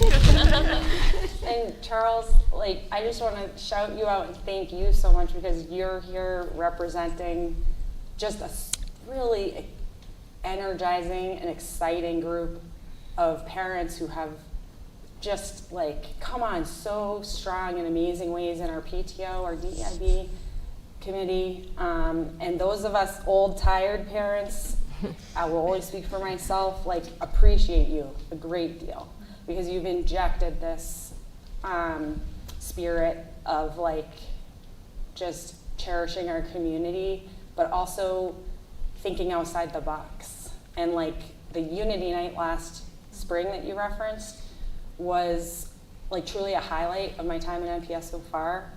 It was amazing. And I know there were some naysayers at first who were sort of like, wait a minute, this isn't how we do it.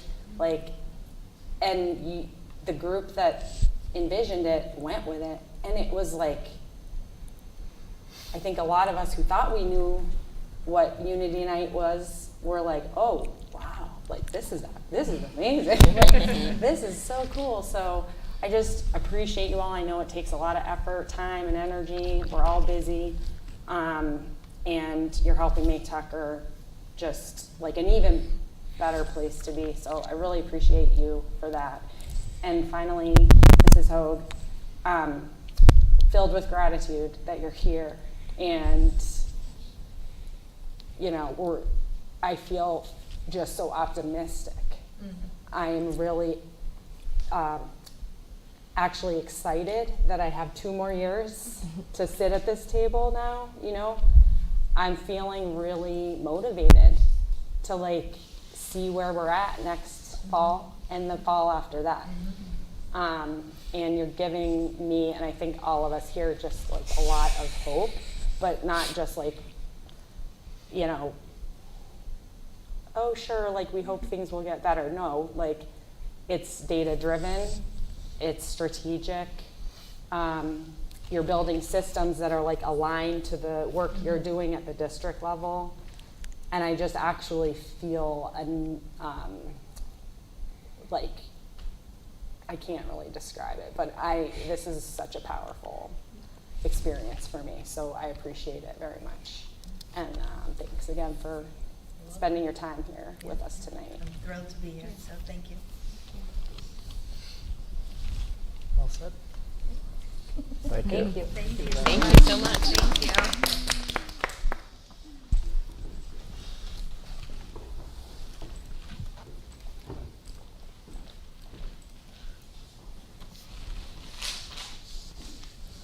Do you have anything else under your report?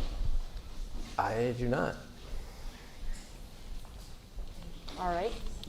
The next item then is the chair's report, and that's me. I have one quick update, and then we have a couple of items to discuss. So the quick update for the committee is just that last week, on October 30th, Mark, Peter, Katie, and I were able to join a warrant committee meeting at their invitation to come introduce ourselves, introduce really the current work of the district. That was sort of the goal. The members engaged in pre-reading. They looked over our implementation plan, our year one action plan. They reviewed the budget calendar that Katie has developed along with the FAQs document. And we had, I think, from those documents and just the framing of the work that we're doing, a really productive conversation.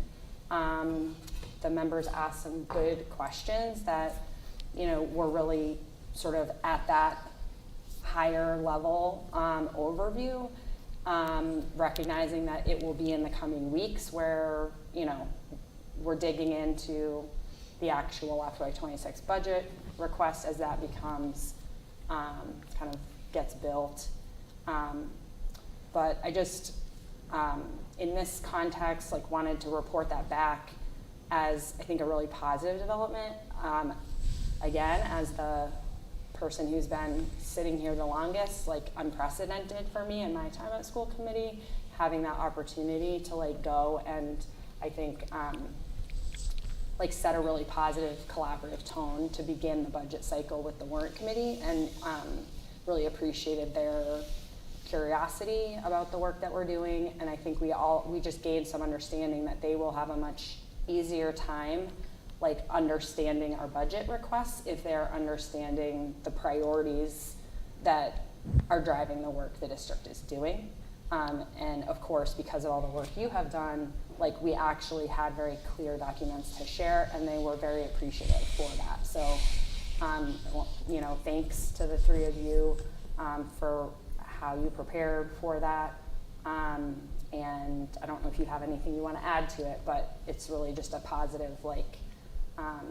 note that, it's coming time to launch this collaboration with the warrant committee, and I'm really optimistic that it's going to be a positive working relationship. So, and very thankful to the chair of the warrant committee and all the members for their hospitality. Anything to add to that? Okay. No, very well You summarized. summed it up. Yeah, super positive. Yeah. So the next thing we're talking about is picking up where we left off 2 weeks ago, our initiative around our calendar and community outreach. So want to just kind of share some information now for the community. This is information that will be shared in other ways in the coming days. But I do want to kind of confirm a couple of logistical pieces with us, and then take any input that you all might have on the survey draft, which is in your folder, for the community. And thank you to all of you, to the members, and to Charlene Roach, who's really helped us coordinate a calendar of opportunities for us to engage with members of the community and hear community input around this sort of project that we have underway to rethink our calendar, especially in relation to days off for to observe religious holidays. And we are cognizant that this is a very important process to be informed by various stakeholders in our community. Just to let everyone know who may be listening to this, in this process, we're seeking input from our Milton High School student representatives, from our Milton Educators Association, from the Milton Interfaith Clergy Association, and we are engaged in these events over the next couple of weeks. So again, this will come out, I believe, first in this Friday's principal emails that go out with district information. So if you are a current MPS family, please be on the lookout for just this information as your opportunities to engage with our process. We will be having a series of coffees, which will be sort of brief in-person opportunities to meet with a couple of school committee members out at each of the schools. The idea is that you can go to any one. So it's not like you have to go to the day that's at your child's school. You are more than welcome to be at whichever school it happens to be a day and time that might work for your busy schedule. The current plans are November 12th in the morning at Milton High School cafeteria. Current time we had thought for that was 8 a.m. On November 12th in the evening at 6 p.m. or 7 p.m. This is an open question I'd like us to resolve right now, what we feel would be like most accessible to families as far as like 6 or 7 p.m. But that would be November 12th in the evening, again at Milton High, but in the library. November 15th at 8 in the Pierce Middle School Library, as well as November 15th, 8:45 in the Tucker Library. November 18th at 8 in the Collycott Cunningham Cafeteria, and November 20th at 8:45 in the Glover Library. We're trying to time these with like school drop-off, as you can see, obviously, except with the exception of that evening opportunity. And then finally, in addition to that series of 6 meetings, we will have at our November 20th school committee meeting, which again, we'll kind of be like dividing up and covering all these various events. So thanks to everybody for that.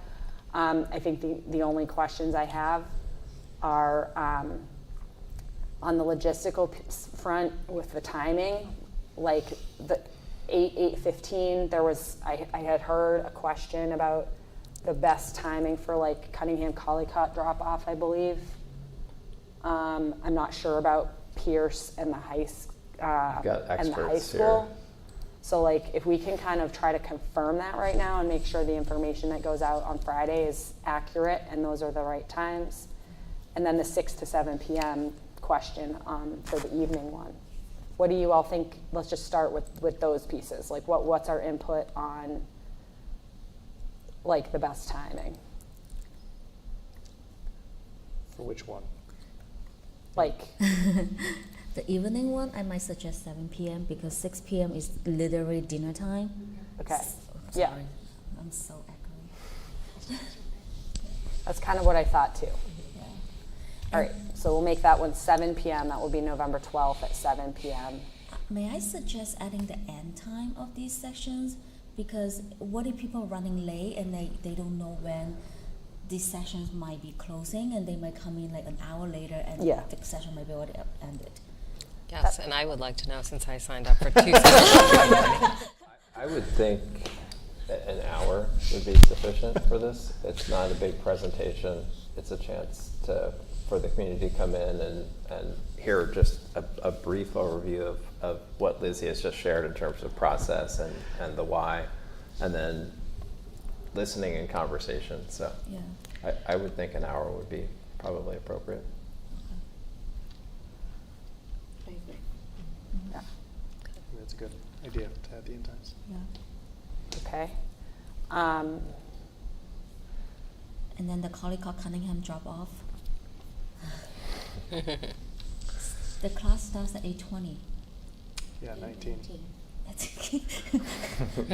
So when Like does I the said, drop you know off? more than I do. Well, like when does the drop off window begin? 8. 7:50. Isn't it Because like- breakfast starts at 7:50. That's if you have your kid. Yeah. Yeah, Between 8:05. Okay, so I guess the question was, would 8:15 be a better start time? Yes. Where are we holding it? It says At Collycott, it's in the cafeteria. Collycott Cunningham, it's combined in the cafeteria. Yeah, so I don't. It's think- breakfast time. Yeah. I don't think we can start before. School starts. Yeah, it's not going to be. Let's do an 8:20 start. Sharp. 8:25. Yeah. Yeah, I think that's probably smart. Yeah. Just because it's so easy there to just walk into the caf. Yeah. Yeah. Yeah. You don't want to try to like get people up to the library Yeah. That's gonna or take the long. 4th floor. Or just for folks to remember, it might be better if we just say 8:20. 8:30, I know, it's- Yes, 8:25, it's like the regular set. 8:30 to 9:30?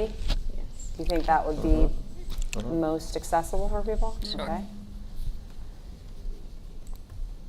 All right. Milton High and Pierce. I confess, like, I actually don't.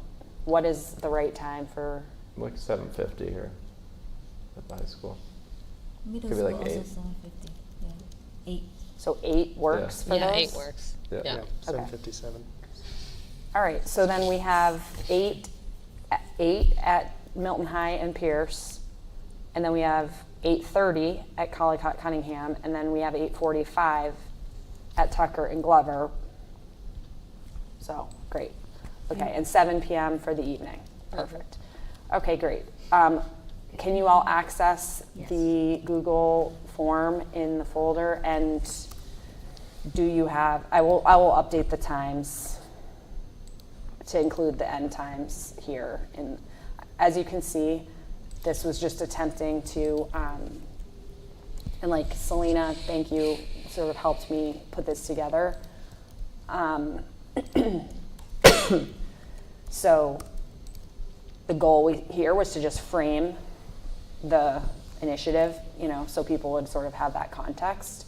And I think this right here is written down like language that we can use to help frame the purpose of this input session, whatever series or whatever this is, for those of us that are going to be out in the different places. But you... Community listening sessions. Community listening sessions, yeah. Community input sessions, yes. So I think, can you just edit this? You're editing it, Bao. I just did. Great. Can you all do that? That's definitely easiest if you have edits that you would like to propose or talk through. I just want to let you guys know that there's a high, the HIGH in between Jewish and holiday. I took it out. Thank you. That's the only edit. Well, they're sometimes Yeah, called they're- Jewish high Yeah, holidays. they are. Yeah, really? oh, that's, Yeah. yes. Yeah, the, Yes, Yeah. that's. Well, that's the 2 Jewish high holidays. I mean, there Yeah. are many other Jewish holidays that we've never celebrated with a day off. That's just like the So term that's- that's yeah. used for Yeah. that. That's used. Never Like a mind. high, like an important holiday. High. deliberate which direction we're going, but it will not say, okay, well, the majority said. in Right, the survey, exactly. so therefore- It- Because we're also gathering information in person. Right. And that's not something we're gonna start tallying, right, like, Right. in that way, but we're listening. So I guess, is there input, I guess how is the form's going to be framed? Or is there going to be input, like what are other alternatives, right? Like what are ways that we would like to see things recognized, whether it's a holiday or not, you know, like is there an option for that? Because I know we have to vote on this calendar in a couple of months. So do we have the time and put that much thought into what you're saying, you know, and get this all approved? I think that's like, You so mean, what I is guess. our process What is our going to be? process? Yeah. Yes. So that's a great question. I think we need to, I think so far it's been much more focused on like setting up this, making sure we're getting our information. So yeah, absolutely. From there, we need to have a clear process where we like learn from what we gather and are informed by it. I think certainly we will have data from the survey. We will have input that we can share from the meetings that I'm taking with Selena, with Peter, with those key stakeholder groups of the MEA and Micah. Bao, you're continuing to help us kind of be in touch with the student reps. And then finally, I do think it would be good if we have, I'll try to put some thought to this like over the next couple of days if we can't resolve it right now, but like if we have some type of like reporting back from the sessions. And if we are just making sure that hopefully if we have 2 of us at each of them, which I think is our plan, then we have like a system whereby like maybe one of the people is like making sure to take notes of the key points that are being raised, something to that effect. And it would probably be at a meeting in, let's see, we will have all this information at our disposal by December 4th meeting. It's that morning that we're meeting with Micah. So that's like, we will preliminarily like have the data there. I think we will need to use our part of our meeting on that night to begin to process what we're seeing.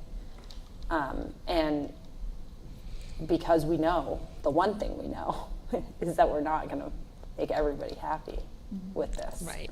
I think the goal is that we just can find ourselves with a more inclusive calendar that works better for like most of our community. And there will be people that are not pleased with how it ends up, and we will need to discuss together like what is our approach for messaging this. I think that's key. So I think definitely at December 4th,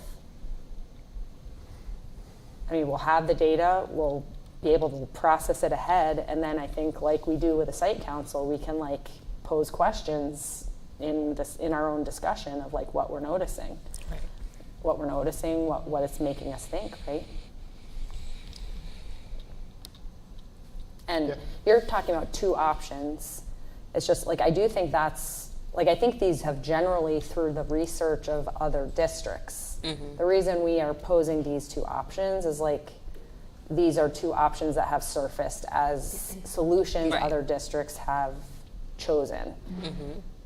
That's not to say we necessarily have to choose one or the other of these options, but they are the 2 options for changes that we're currently kind of considering. And I think it says in the form, I just tried, tell me if this isn't clear, but it's like, this is to reinforce in our,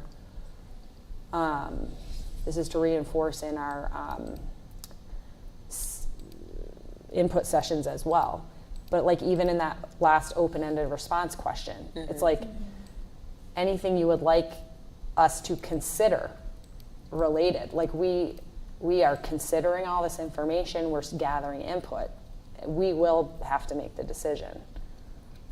So there is no guarantee that just because someone fills out our survey or attends a session and tells us what they think, that is like definitely what we're going to do, obviously. But I do think we want as much input as possible. Would it make sense maybe to move that question up right after the 2 options, just because then Yes, we can kind it of weigh absolutely that? would. I think Thank that you. might help. That got kind of buried under Because it does get kind of, it feels Yeah, like thank a you for separate that. thought, and then that way they could suggest, you know, maybe there are suggestions that they could, hey, I'd like to see more of this happen if we get rid of all the holidays, you know, like more unity night type things or whatever it is, you know. All right, here's what I'm doing. So this makes sense. Does this make more sense? This is being kind of like tricky. But so does this order make better sense where we now have like the 2 linear scale questions Yep. followed by the open response, Yeah. followed by the like Yep. demographic questions? Okay. Thanks for that suggestion. Can I suggest that for the current religion, we include a prefer not to disclose, similar to the race Yes. ethnicity? Yep. And then I would encourage that we actually require, if somebody's filling out the survey, that we ask them to fill out all of these. And again, we give them an option to say prefer not to answer, but otherwise, I think everything other than the like open response, short answer, leave that as optional. But I personally would like to require the answer to both the 1 through 5 questions and then all the information below. Check all that apply. Okay. What do others think of that? Does that work? Or? Just carrying over the same language, sort of that check all, because we have check all that apply. You could still.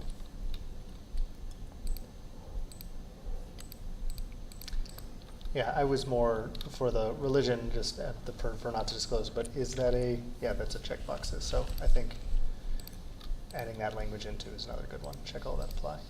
Okay. My comment was more on, right now, no question here is required if somebody's doing the survey. Just So what do you want required? All of them required? I think all of the information is good, and again, we provide folks the opportunity to opt out of answering the question if they would like by choosing prefer not to disclose. If there's information that So they feel is sensitive around the demographics, is that what you're saying? around the demographics, but at the top, if they're filling this out, I'd like to know their answer on, again, those two essentially are two primary questions, and then leave the short answer optional. Yeah, so they can all be made required. I didn't start off making any of them required, but they can, if we think that is important, then we can require those.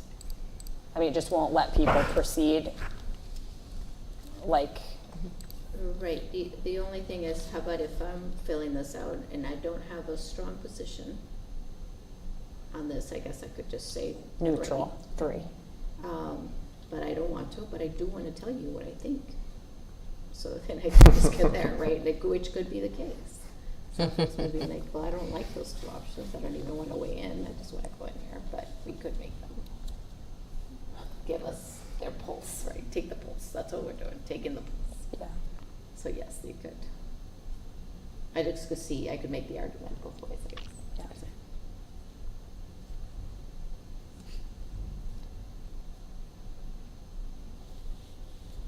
The open-ended should not be required. Completely agree with that. I'm happy to drop that if no one else feels strongly about it, so that's fine. Okay, so so it seems like we're kind of all okay with that concept of all of them become required except for the open-ended is optional. Mm-hmm. Yeah. Okay. Yeah, it makes sense.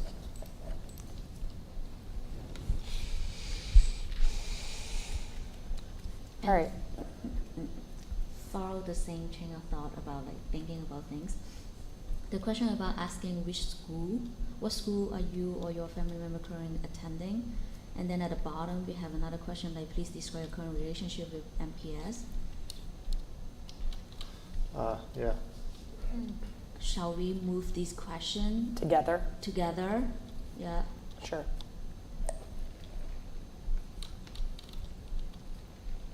Yeah, so instead of you or your family members. Oh my gosh, this is crazy.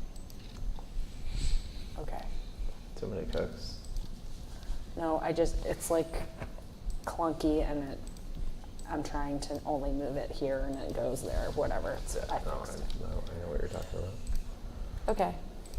So it sounds, in terms of the actual conversations we're going to be having at the respective schools, that we probably need some sort of guide Mm-hmm. so that we're Think so. all having similar conversations. Yes. Yeah. And probably tracking information similarly. Yeah. So it's more of like a structured conversation.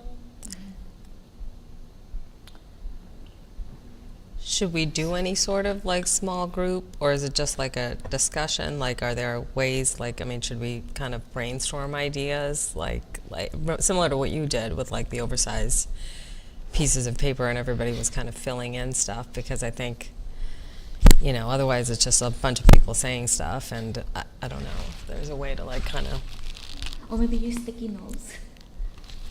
yeah. But just some way of, because I think also if we're like active in the discussion, I think it's hard to like, I'm not as good as Mark can type and talk at the same time, but I'm not as. Well, I could see as one of us is the one describing. Yeah, I think And that's then important. the other person is guiding the conversation. So that there would be separate roles to have in that. But I'm assuming that the folks who come to the in-person conversation are not necessarily so drawn to the survey. That's the reason why to have sort of multiple ways of getting information. I mean, I think they're going to want to make a connection with you. Right? It's I think it's going to be less like doing something on a piece of paper and like. Okay. I really think it's going to be, I'm making an effort to come in person because I know that you are making the decision around this, and I want you to hear me about my perspective. I believe that's what, framing it, like making sure that there's opportunity for people to connect and talk. And I mean, I think it could be a rich discussion with other people present too, and that's where I think the facilitation comes in. And, with people with different opinions. Yes, and I'm thinking it's more what we're gathering is the open-ended question Yeah. in those, right? I think that's the nuance. key. You want to share The with nuance. us. That's the key Yeah. question. Right. So it's like, and I mean, I can create like a little one-pager that we can bring for ourselves that like has the text that is the overview. That would be something that is shared with the group for anybody who may not have read this or, just could use the framing. And then it can just have like a note catcher with that open-ended prompt. It can have a place to make note if there are individuals that care to like,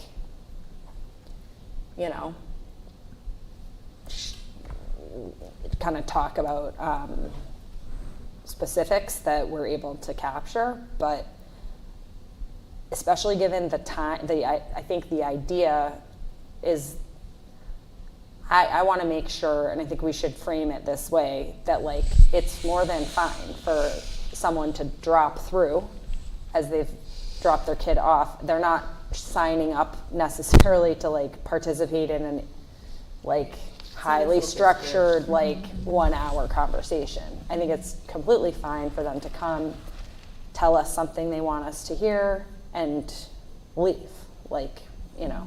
So I think we will all have to just be adaptable in a sense, because it may be just a steady stream of people who are sort of passing through, and it's a little bit like less big group thing, but there may be some where it is a big group.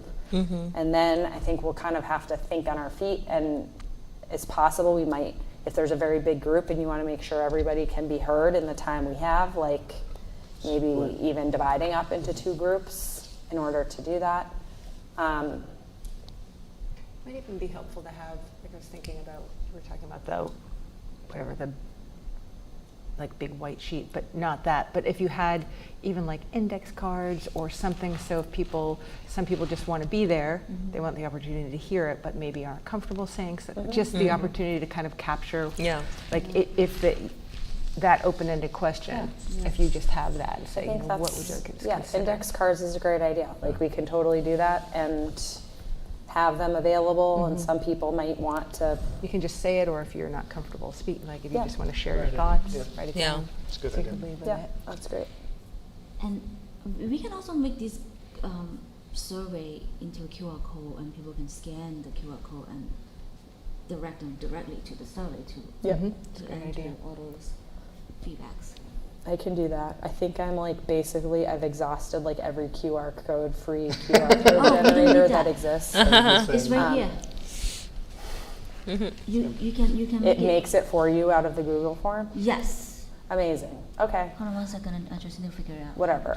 We can figure that out, and that can be on our sheet. That's on our page where we can just like, or maybe it's a separate sheet. It's just on the table, and people can just access that. So these are great ideas. Can I make one more suggestion?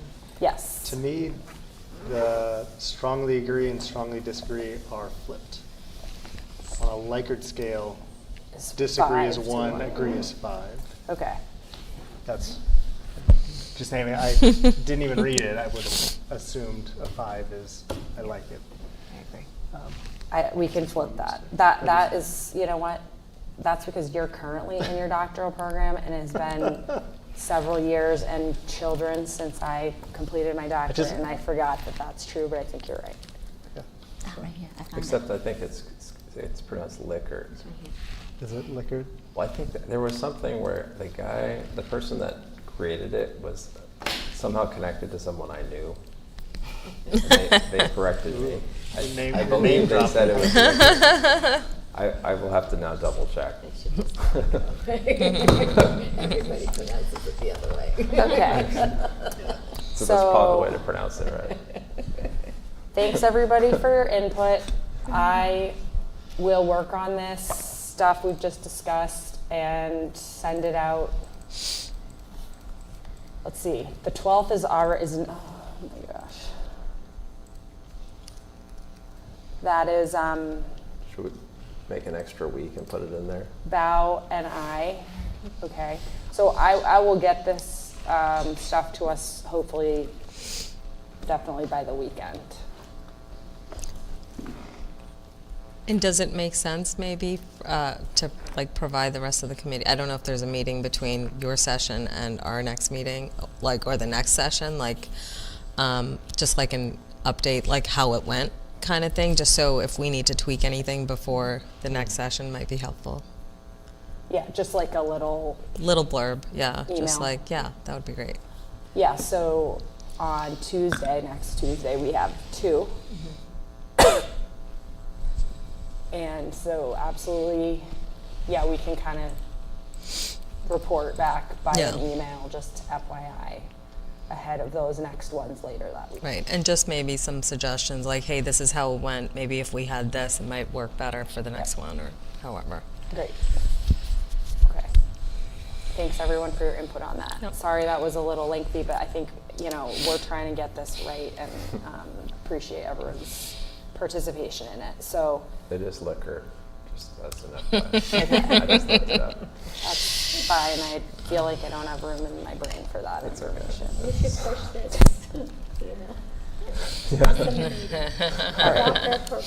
It's gonna be like, yeah. I think I'm not gonna make it, but.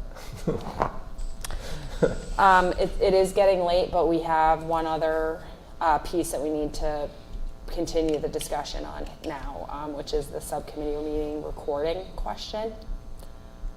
And we had set ourselves the goal of being able to take a vote on this tonight to be able to kind of move forward. So we've had some discussion of this. We were planning to discuss it at our governance retreat, but that was postponed to, I believe, week after next, or 2 weeks. It's not for another 2.5 weeks. So I'd like to just open the floor for folks to share what they're thinking on this question at this time.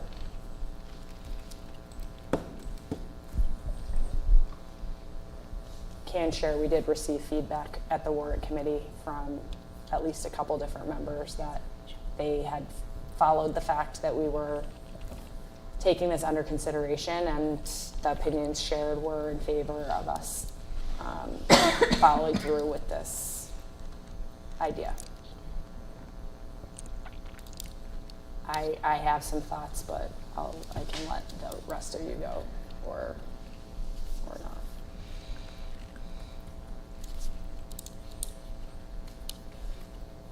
not. Looks like you're up. All right, so my thoughts then I will share. I think for me, and there are just a number of things that I feel compelled in the context of this discussion to kind of like put on the record in the context of preparing to take a vote on this topic, on this question. I want to, for me, I think it's important to remember that when the idea was first proposed, several weeks ago, it was totally done with good intentions about increasing transparency. So I think that's like something I definitely hold on to, even though I do feel it has evolved to be a rather complicated question.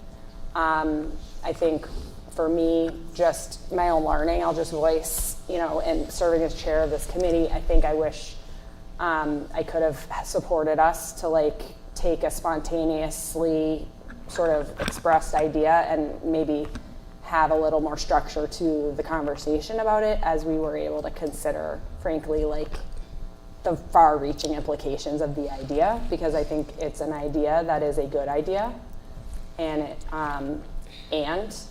it is a complicated idea for various reasons. And I think it's one of those ideas that, like, once it's out there, you can't like unhear the idea, either for us or very importantly, I think, for members of our community. And because it involves transparency, which is critical, it quickly became like a very high stakes question. So I can reflect for my own hindsight, and I can learn from that piece for myself. I think that my concerns, as I've shared before, but again, if we are preparing to take a vote, I just need to kind of have this be like in our minutes as context around this question. The concerns I do have are that in making a choice to record our finance subcommittee meetings when we're virtual, it does create a double standard for the school committee that will not exist for any other elected board in Milton. The double standard goes beyond what the select board, the warrant committee, and town meeting did thoughtfully consider last year. And that ultimately resulted in town meeting adopting a standard for Milton's elected boards of recording full committee meetings, but explicitly not subcommittee meetings. I do understand there's a very unique interest. That's a compelling rationale that I've heard some of you share for the particular nature of finance subcommittee meetings of the school committee, given that the school budget is the majority of the town budget. I do want to acknowledge, I think there have been additional other efforts to increase transparency of our budget process, and so that I want to definitely recognize and appreciate. I think we need to be honest with ourselves and recognize that a decision to record our finance subcommittee meetings inherently opens a door for other boards in town to have a new standard applied to them, even if that's just in a de facto way, but that's inherent in this decision. And I feel like a significant weight of responsibility around that. I think it also does create a slippery slope in the sense that it would be inherently challenging at some point in the future to cease recording finance subcommittee meetings once that has become something that people expect, even though it would not be and has never been required that we are doing that, but we would have created a market for that information essentially, and that then, I think would present a challenge for any future school committee that might want to make a different choice. So I'm sitting with that. We have the technological ability to record our virtual finance subcommittee meetings, but not our in-person ones at this time. And that does feel arbitrary to me, so I have concerns about that. It makes me wonder, will our finance subcommittee be put in the position of having a way, whether it's more helpful to the process to meet in person, thus not recorded, when it would then be understandable if members of the community who've grown used to watching recordings of finance subcommittee meetings are suddenly saying to themselves, oh, they must be hiding something from us. That's why they chose to meet in person. So I have a concern about that. And I'm really just wondering, does it mean that with this decision, what we're saying is that finance subcommittee meetings will only ever be virtual? Because I don't think we ever decided that in any type of an intentional or strategic way. So that I have a concern about. I think Another thing is that will we get pressure to next consider recording in-person subcommittee meetings too? I think that would make sense, that people would sort of want that. We currently lack the technology to do that effectively. Milton Access TV lacks the capacity to support us with that.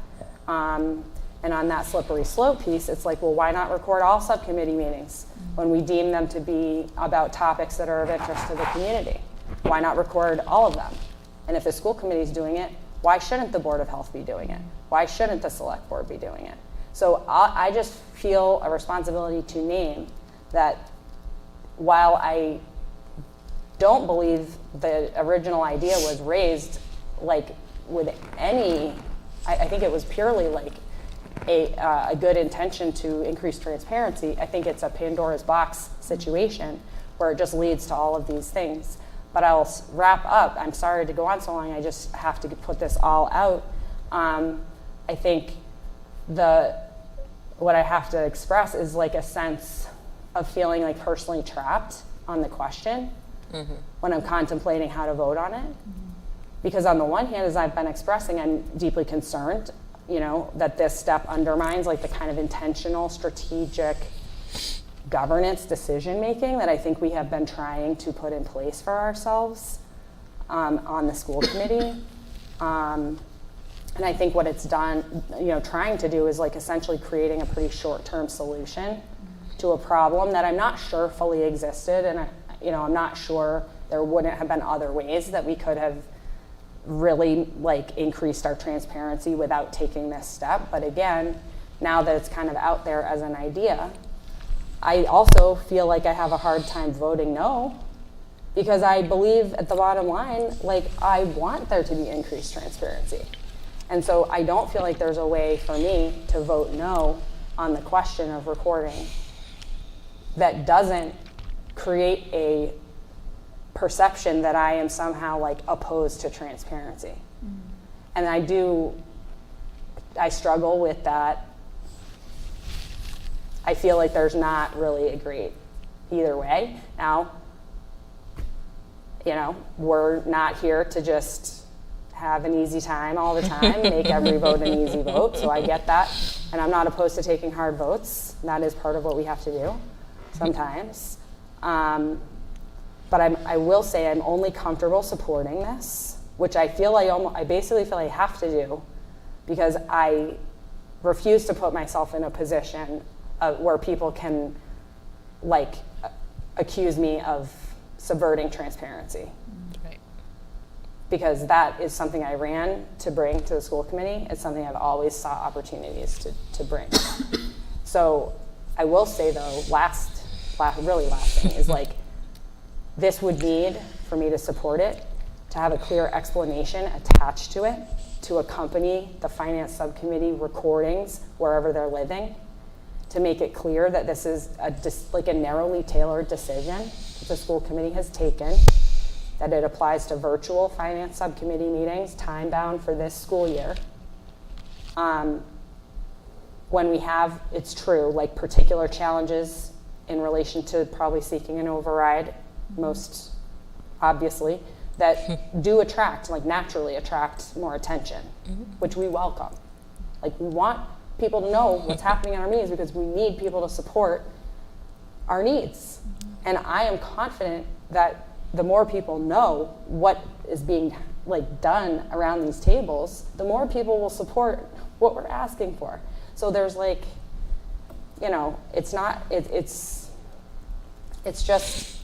it's just a sense of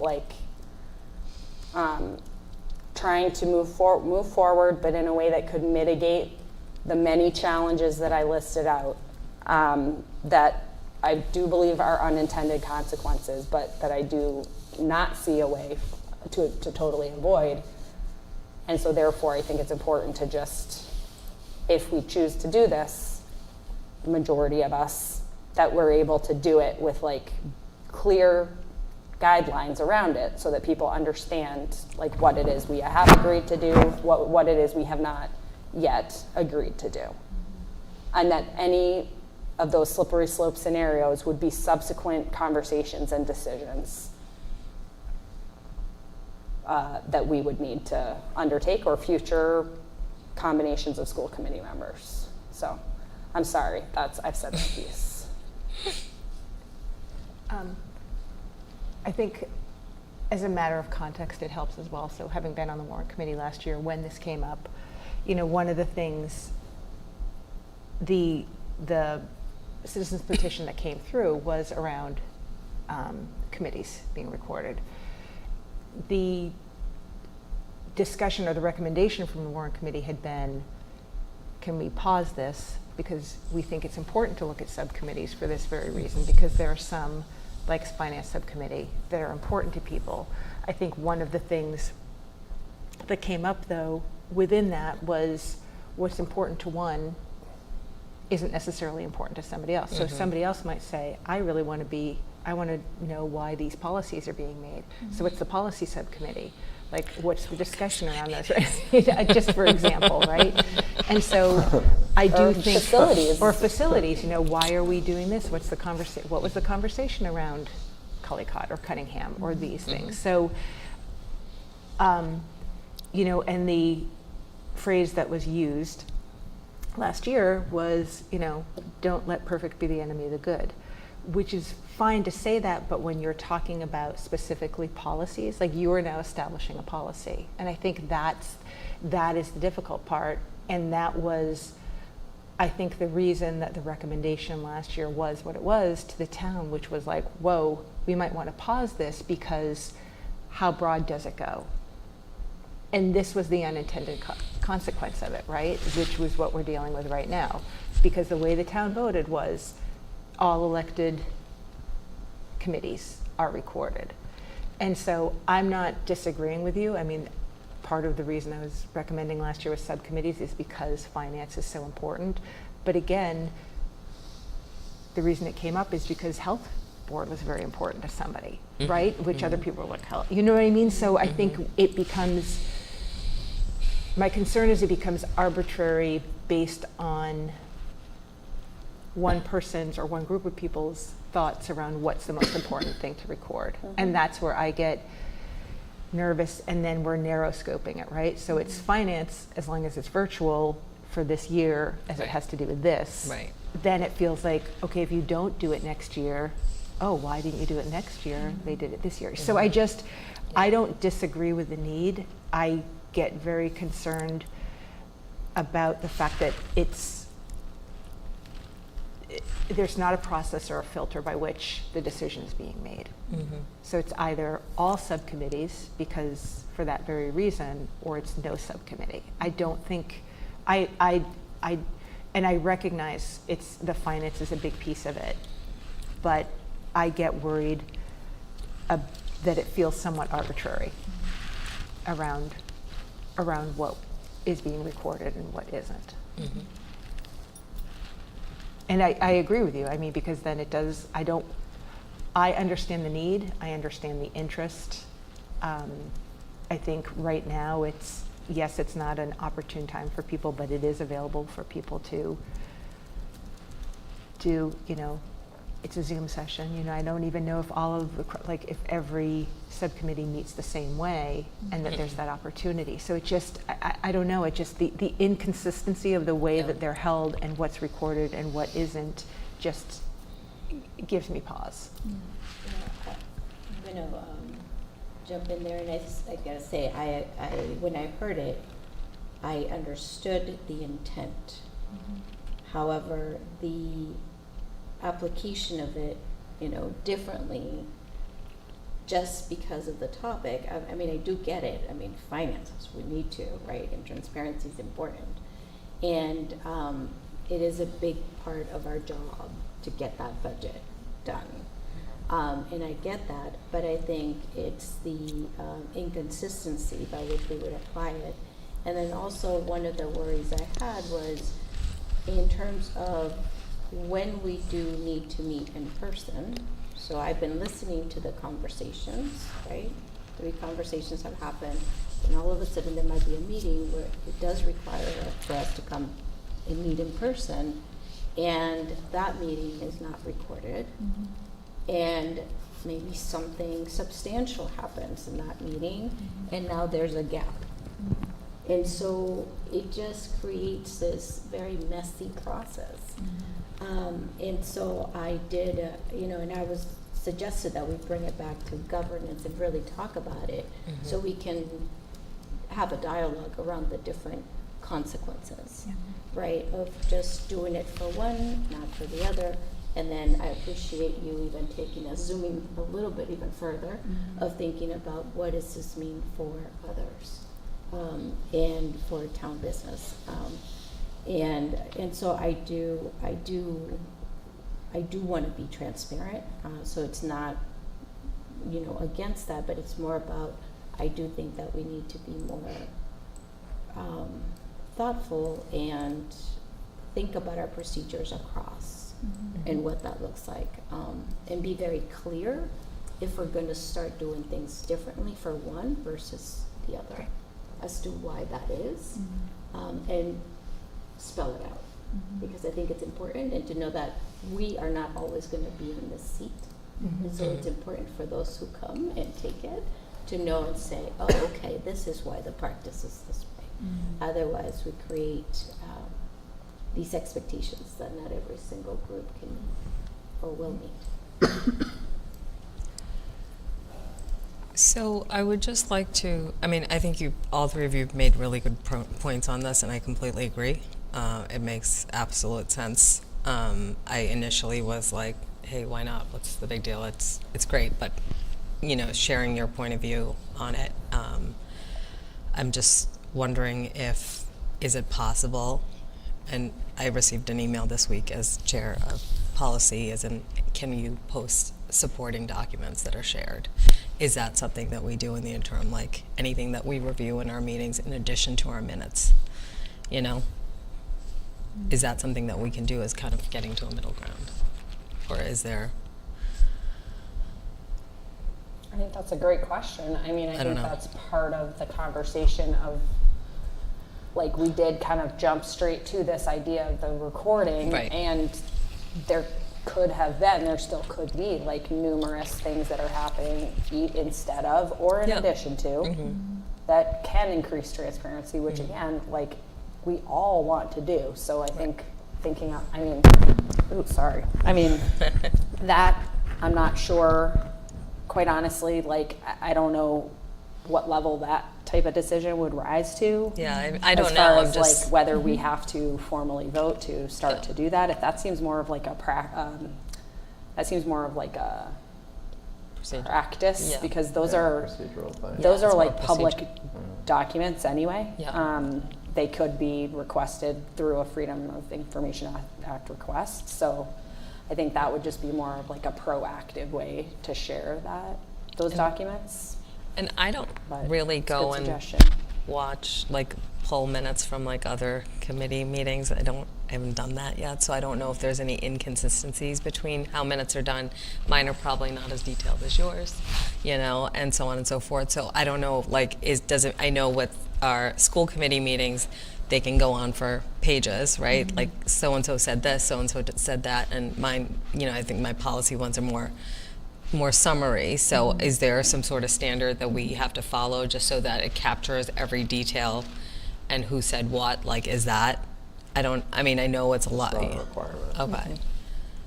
And if you looked across like the different, I know you're talking about just school committee, but if you look across the different committees, some it's like, here are the people that were there, we adjourned at 11. You know what I mean? Like, sometimes there's not even, you're like, no decisions, Right. no nothing. Right. So, Right. I'm I'm just trying to think of like a way, like, to add Yeah. more information so it doesn't, so there is transparency because we've captured everything. But, that might Yeah. require bringing in someone else to take minutes, so to be at that detail. That's a great point, because it's really challenging to be the chair. Yeah, absolutely. Leading the meeting and taking, Mark, you are very, very good at taking notes. Yes. Like, I feel like I'm still recovering from my time as policy chair where it just exhausted me to do that. Like, it's bad enough I have to do them for our whatever. So it's a good point. It's something Yeah, I'm to just consider wondering, for like, sure. yeah. first of all, I feel like I need to apologize. It's like obvious, and I appreciate all the thoughtful comments that everybody made in this discussion. And like, and I think when I first came up, the conversation was more around like a informal decision within a particular committee, and not ever. I don't even know if we personally that we need a formal vote on this one way or the other. But if we want to, we can take a formal vote. So again, just broadly apologize. I think for most things, I'm not one who typically like follows slippery slope arguments. Like I believe strongly in making kind of just one decision at a time, and I think you can do that without worrying about kind of everything that potentially could come on. I think, like, in my mind, the reason to do this is a choice from school committee about how we choose to communicate with the town, right? And looking at it as a tool to communicate what we think is most important, even, I mean, also aligned to, I think, what a lot of people in town think is important, but what we think is most important to put out in front of town members in order to support the advocacy that we do to provide the financial resources for Katie, Peter, Tucker, our teachers, all those things. And so I think that's the lens in which I'm looking at this. Is I think, I'll just speak personally, I think we're in a year in which we will need an override. I think we are in a position where, in order to fund an implementation plan, like, we need additional financial resources above and beyond what our traditional budget process has been, especially, at least, again, for my 1 year of experience of last year. And so I think we should be doing anything we can to get more information in front of folks to make that case. And so I don't think of this as being something forced upon us, but rather something we can choose or not choose to implement as a tool of communication, similar to how we, 1 year y'all had a bunch of community forums. We didn't do that last year, right? We're thinking about doing that here about the calendar. And so, I do think it is and the idea of like the double standard, in my mind, there was already a double standard. School committee was already recording meetings. All these other boards, for years and years, these other boards were not. There was no, I don't believe there was necessarily a bylaw of the town that required that. It was more a contract with Milton Access TV that said it would record it, and there was a lot of interest in the town because of the work that school committee does. And so I think there's always, certain things have more expectation or desire to see more transparency within things that have higher interest, have higher touch points, right? We affect way more families and community members, both from our budget and the fact that we're 60% of a $100 million budget, and from the fact that we have, 4,000 kids that we are responsible for. So just like for all those reasons, I think, even our governance meetings, we don't record and post our governance meetings, so we already have some difference that will, if that occurs within finance, my perspective is like, that will occur in finance, and we explain that, and some people claim that we're being shady and shifty, and that's going to happen now. We do post those. Those are open meetings. They're open meetings, but we don't record them. Yeah, 100%. Right. But I don't personally choose to I don't like making decisions based upon kind of what the worst folks will choose to believe or act out against. And I think most people understand that what we are trying to do as volunteers is like just do the best we can, and this is a step towards that, and it's not a perfect step. It's not a 100% solution step, and maybe it's not the only step. I think your point of like, are there other options, is a fine one. I'm certainly open to that, but I just think we shouldn't be looking at this from a stance of like, this is being forced on us. This is a choice in front of us that we can make or not make. And, I just think it's a tool that would be really helpful, especially in this current moment we find ourselves. So can I ask a question, like of you, but maybe the rest of you? So what do you think about the idea of choosing to do this to use this tool in the short term as a strategy to communicate with the town about this unique situation we are in of preparing to seek an override, which is not a normal thing that we hope to be doing. But I guess I'm curious, like, what people think about that as a strategy, because I hear what you're saying about, you know, the slippery slope and what, you know, that's not a way you choose to think about it. You know, it is a way I choose to think about it. So what would people think? And you'll notice, so by the way, I helped Charlene come up with the wording for the motion, so I will acknowledge the wording for the motion is fairly representative of the perspective I am bringing. So I do want to acknowledge that and take feedback or suggestions on the wording of the motion if any of you have strong thoughts about it. But like, that's a question I have. Like,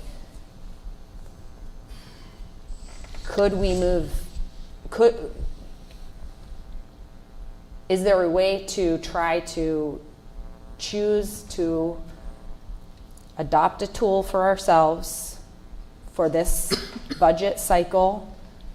It's explicitly to serve a purpose that is faces us right now.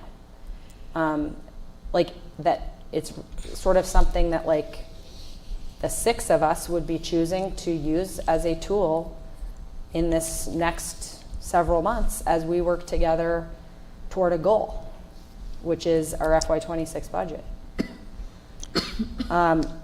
Again, that maybe creates more problems than it solves. So I acknowledge, maybe it's like, because then we're going to put next year's people in the position of having to choose, okay, are we going to continue to do this or are we not going to continue to do this? But, you know, I appreciate what you're saying, Mark, that like you thought didn't have to be a big deal. I think to be perfectly frank, I think that's a little bit like a naive perspective on like the role that we have here, you know, and I think we're all like figuring this out as we go.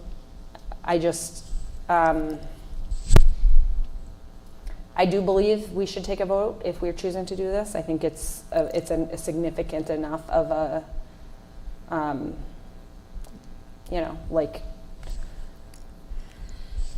departure from what is currently expected of us, like in the formal sense.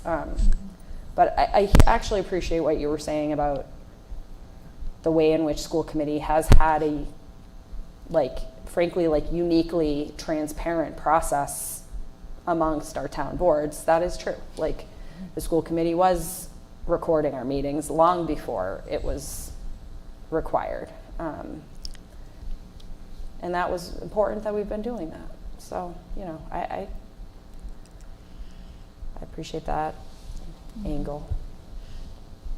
So I wonder, since you brought up the override, right? If we were to have a specific place that's not in our standard recordings that these got posted, and if it was specifically because we're, you know, potentially thinking of an override, and if there was other information and it existed somewhere else online that people had access to who were kind of getting more information but not necessarily part of our annual process, would that help, where it's like, you know, we're doing it for the remainder of the 2024-25 school year, so it would just be for that, and it exists as part of other information pertaining to overrides and so on and so forth, and here are all the meetings that we recorded to kind of get us to this decision. I don't know, just to keep it separate from that so that next year they don't feel obligated and it's just part of that override initiative. I don't know, just a thought.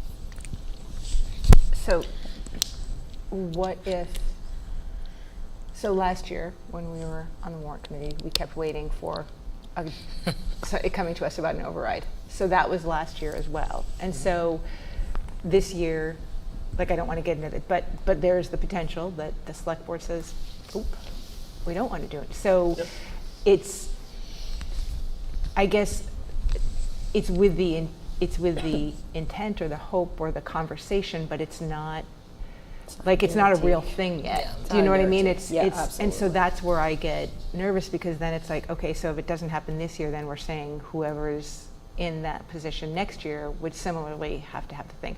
I mean, and I'm struggling with it because this was one of the things I was fighting for last year, but that's where all of this conversation came up around.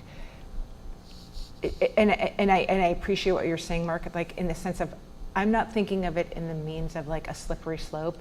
I'm thinking of it as a town who is very policy and procedurally driven, and especially like within town meeting, that's the discussion around it. And so there was just so much discussion around it, and that it was the idea that it was just town boards or town committees and boards, and now it's,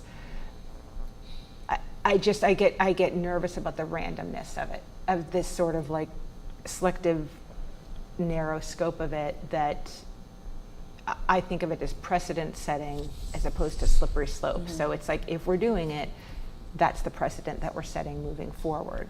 And that is what I think too. So maybe I will like to adopt precedent setting to replace slippery slope. Thank you. yeah, because it's not, and whatever the boards do, like I appreciate you bring that perspective. I think it's sort of, it more is what's the implication across the school committee for the other boards and committees? And even with the language around virtual, to your point, if there was a big meeting, like say when we, even meeting with the warrant committee, when we sit with them, are we saying that that's, like historically we've all met, we just sort of moved to virtual. So I think that, similarly, that would be an important conversation if we're having it. So I think just even having this is saying, okay, they're only going to be virtual, and then if it's live, then it's not recorded. And it just, I don't know, I just feel like it's complicated, and it does feel like very a governance conversation, and then what's the ripple effect to the other committees, and then what are we deciding on that? And I think we're part of a larger governance structure, and I think that's the part to remember. It's not just a committee by itself, and it really is part of a whole. And I think whatever actions we take, it does have implications. And I don't think, I don't take that lightly. I think we need to keep that in mind. So I do worry about the precedents and the inconsistency of it. I hear all your opinions and all the rationales behind it, and if we do need to take a vote, I'm ready to vote.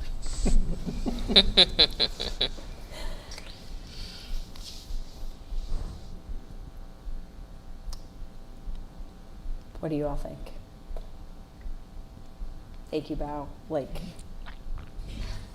Let's conclude this conversation. I feel pressure to resolve the question one way or another. I think it's become a thing that's like hanging out there, and now I know there are members of the warrant committee who are waiting to have us figure this out so they can, understand also how they are getting information from us. So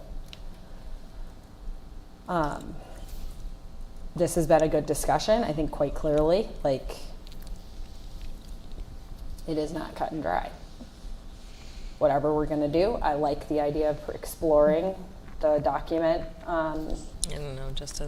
process. I think that, to me, feels like a good topic to table for our governance retreat on the 25th, because we could probably continue to parse out the best way to go about that. So that's a good topic that we can pick back up. As far as the recording goes,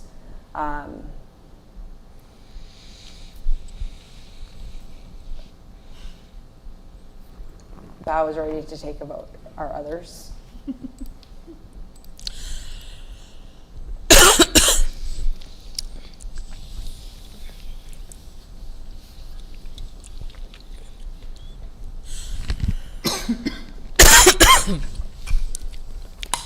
Okay, we'll take a vote. Depending on the outcome of the vote, we will figure out how to actualize whatever we may or may not be doing.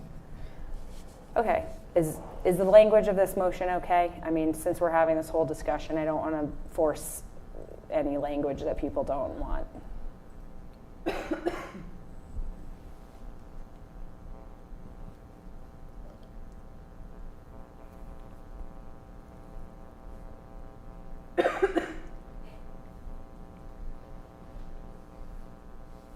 I'm fine with language as is. I got to be honest, within the conversation, though, it seems like there's consensus potentially without a vote. Do we feel like a vote has to be taken, or am I misreading the room? I don't think there's consensus. I don't know. Okay. I Sorry. think I know how I'm going to vote. I'm not 100% sure. It will come out of my mouth. I don't think I know how everybody's going to vote. Okay. Never mind. Apologies. This will be Should we close exciting. our This eyes? is exciting. This is, not our typical way, but it's good. This is how we work through complicated matters. So, Could we add maybe that this will be revisited? And the start of the next, like in April or May, whenever this particular, like what we're going to do about our meetings, when this term ends. To me, that's implied with the deadline of that Okay. in order to yeah. continue it. I don't know, just. I think we should keep it just. I don't want to make it further committing, like beyond what it's committing to. Okay. But I do think that what you're raising is like that right there is that's another governance conversation. Is sort of like how to take ourselves from this short term and like move forward into a longer term like strategic way of approaching this as a larger question. So thinking about this as like a pretty specific thing that we're choosing to do or not do. Mm-hmm. And then we know that we have a larger set of considerations that we should talk about. And that's one of them would be like, when and how will we reconsider this? It would probably need to be with the new membership of, when the board, blah, blah, after reorganization, et cetera. So is that okay, Anna? Okay. All right, I'm going to go ahead and make the motion then to approve recording of virtual finance subcommittee meetings for the remainder of the 2024-2025 school year. All in favor? You need a second. Sorry, second. Second it. Good. Thank you for seconding it, because we're in this situation because of you. Just kidding. All right, so the motion's been made and seconded. All in favor?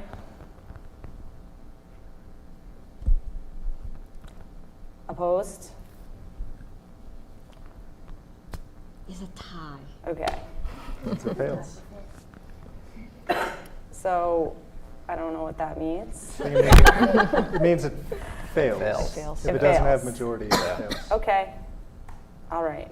Well, we'll bring it back anyway. And we'll keep talking about it. And maybe we can discuss this on the 25th and move forward with a 2024-2025 plan that may not include recording of the meetings, but can include other intentional things that we can be doing. So. But it also, it could come back as just theoretically, it could come back as a recording, just not. Do you know what I mean? Like with the governance, Absolutely. this only failed as the virtual. Do you know what I mean? Oh yeah, there's nothing stopping us from bringing back a motion and reconsidering it. Right. That's for sure. I think. So what we've identified here through a thoughtful discussion is we do need to consider this in the context of governance, but just with everything that's been raised, we will have the opportunity to reconsider it going forward. Okay, thank you everybody for that. And we have a few things left, hopefully not as time consuming. Everyone good to move on from that piece? Okay. I have nothing else under the chair's report. So that means Mark, Finance. Great. Subcommittee We'll report. keep it quick for the sake of time. Finance Committee has had a couple meetings. We had a meeting just with school committee folks on where Katie presented on some transportation information, which is very interesting, and again, well complemented by the warrant committee members who attended and talked to us about it. And then we had a meeting, was that today? I forget when it was. Today with town administrator and John Cohane from the select board on just budget schedule overall for the town and for revenue forecasts.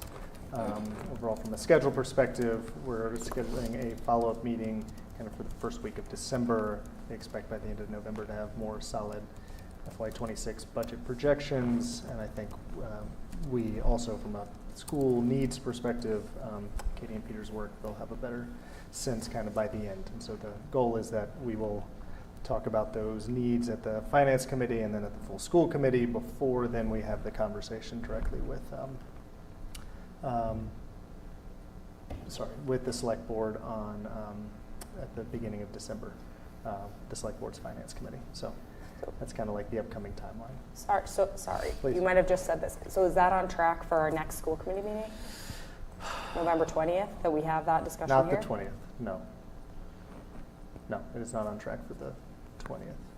Our next school committee meeting is December, that we were talking about potentially being would be December 4th. Okay, But we can talk about the connecting okay. offline. The meeting with the select board currently is, we were just scheduling it as we're looking at the 6th. We got to get them to confirm that. December 6th.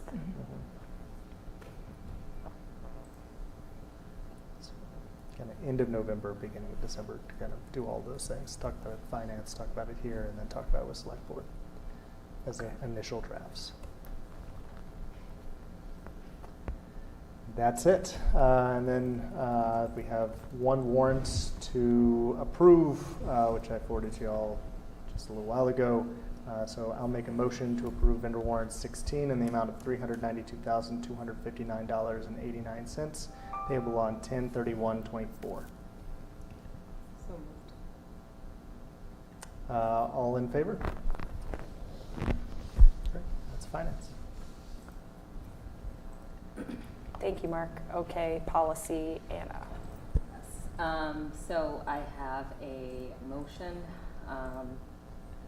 to approve the second reading of section H of the Milton School Committee Policy Manual as recommended. Do I have a second? Second. All in favor?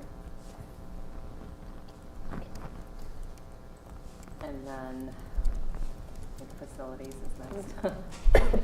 So we had a facilities meeting, I think. Oh, sorry.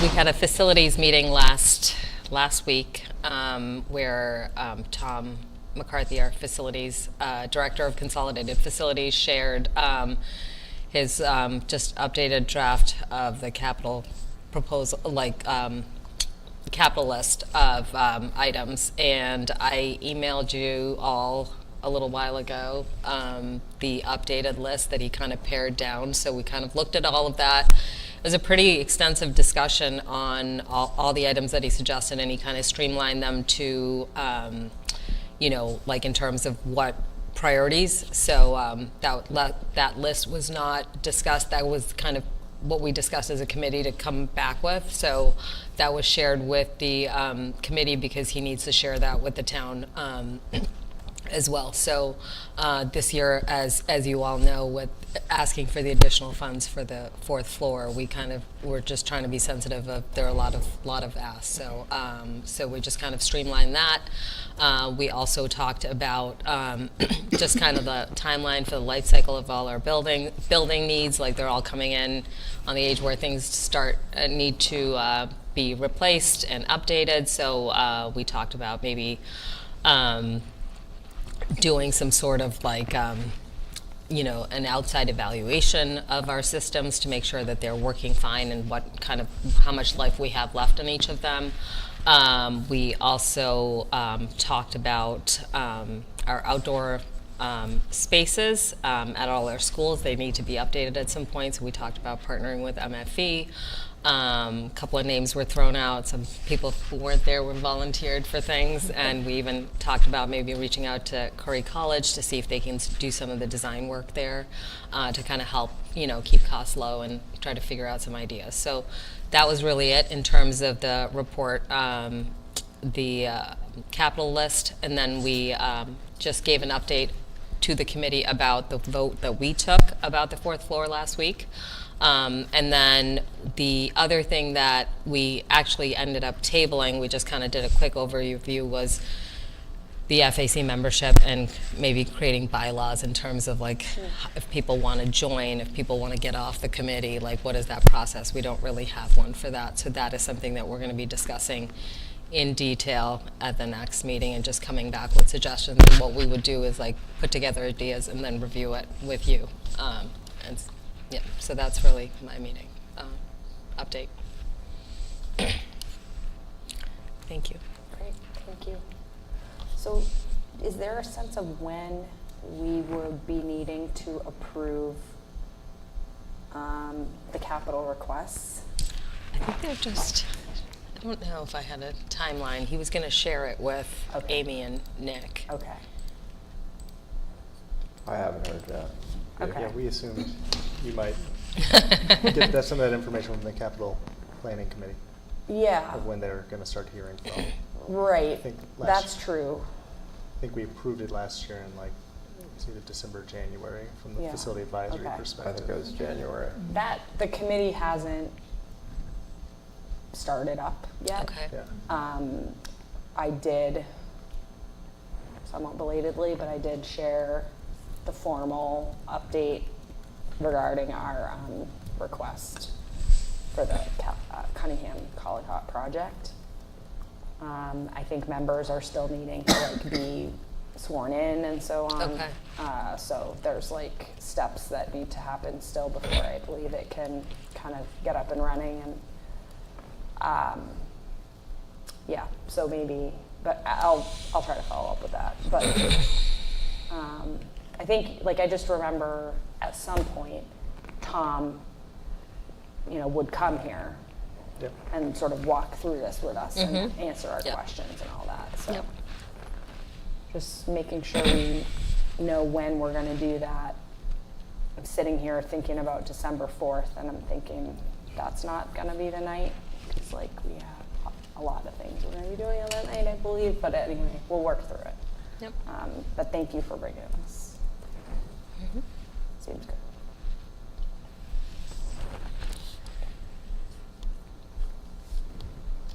So is that it for that? Okay. So that just means approval of minutes, and we have 2 sets of minutes. Did anyone have any edits to the minutes? I think, can we just vote these as a set? Because we were all here. That's great. Okay, so I'll make a motion to approve the Milton School Committee minutes of October 9th, 2024 and October 23rd, 2024. Second. All in favor? Okay. Great.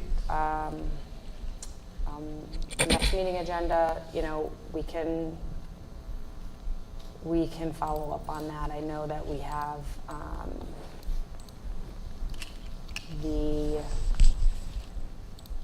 we will have a number of subcommittee reports.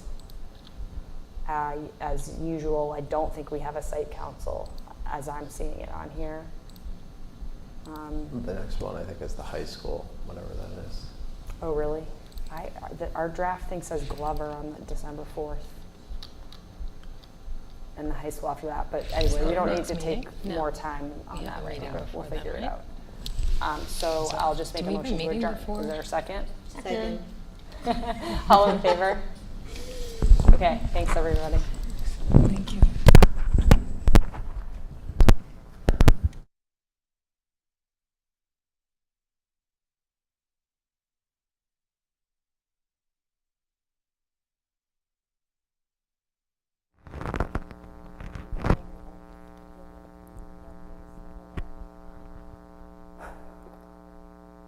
if you can figure out how to do the QR code thing,